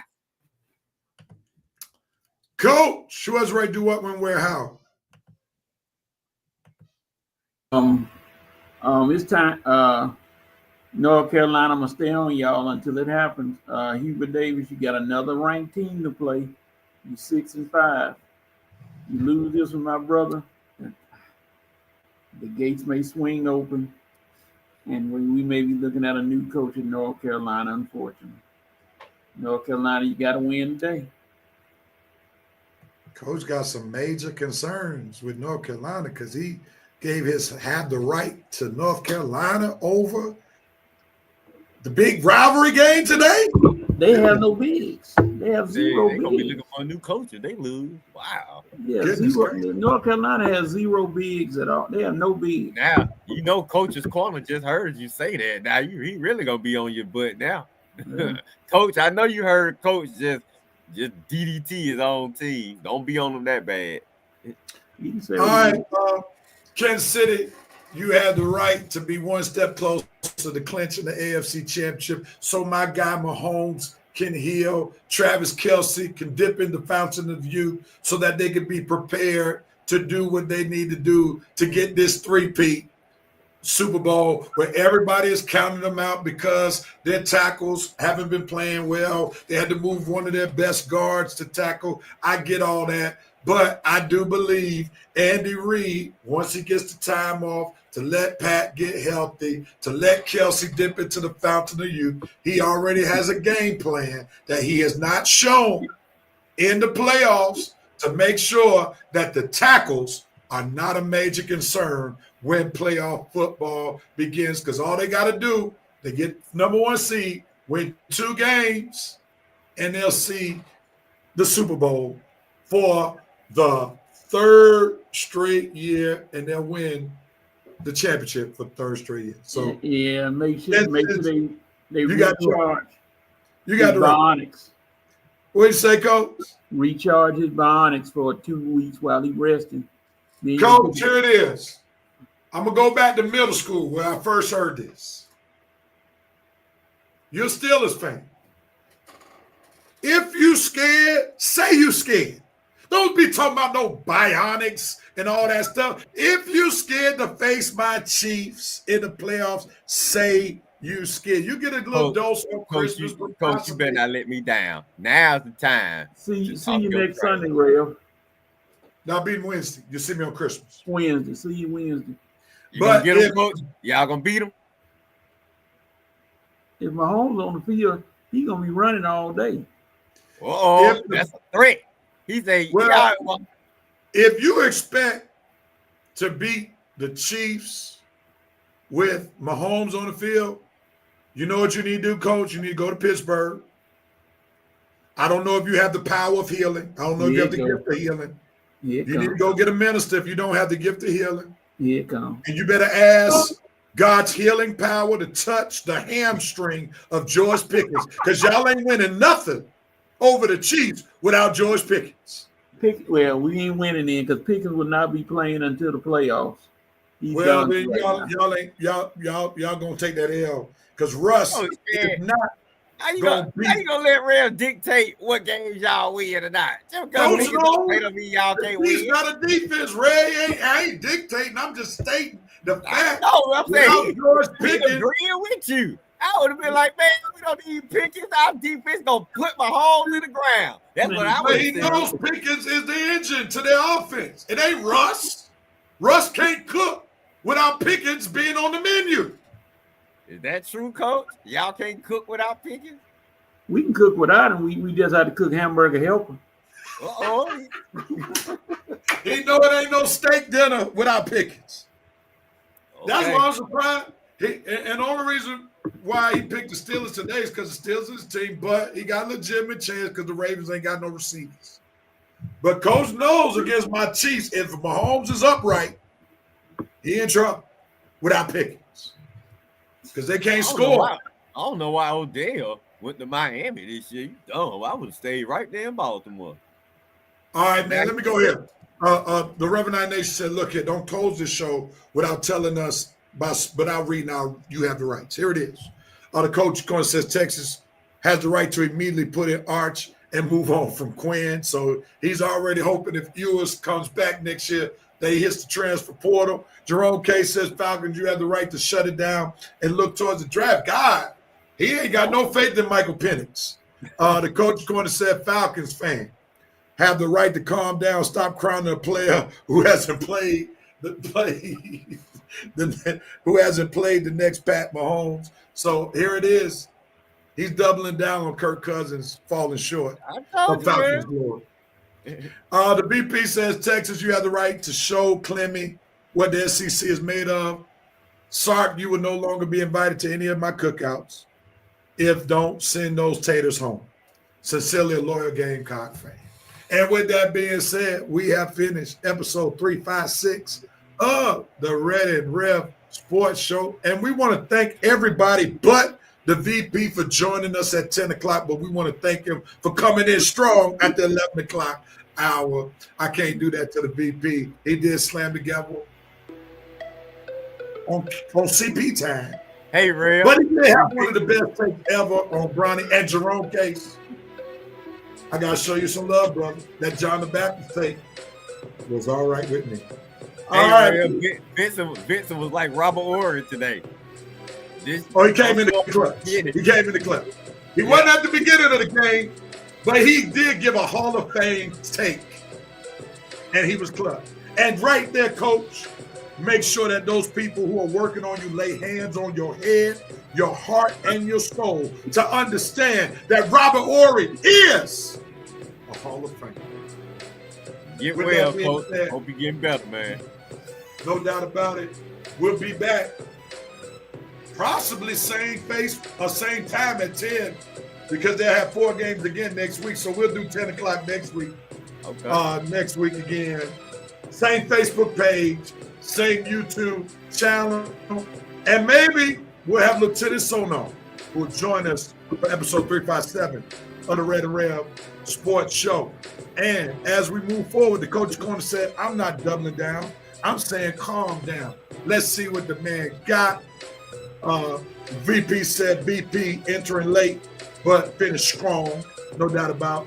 And we might have Lieutenant Sonar real, but what we won't have is the Alabama Roll Tide. That's right. The Roll Tide is Sweet Home Alabama. No doubt. Good night, next shot. Thank y'all so much for tuning in to episode 356. Do what Winston from the eye test said earlier. Hit that share button. Let somebody know about the Red and Rev Sports Show so somebody can join us. Episode 357 of the Red and Rev Sports Show. With that being said, Red, great job, Coach. Great job. As Red said, Coach, keep getting better. And we look forward to seeing you back on your feet. With that being said, peace and love, everybody. Thank you so much for watching episode 356. See y'all next week, VP. We've already made a week in advance notice. We start at 10. So if that means you come at 11, you just didn't want to be on time. And we need to find another vice president. With that being said, peace and love, everybody. We are out of deuces. Ja Morant coming to your house.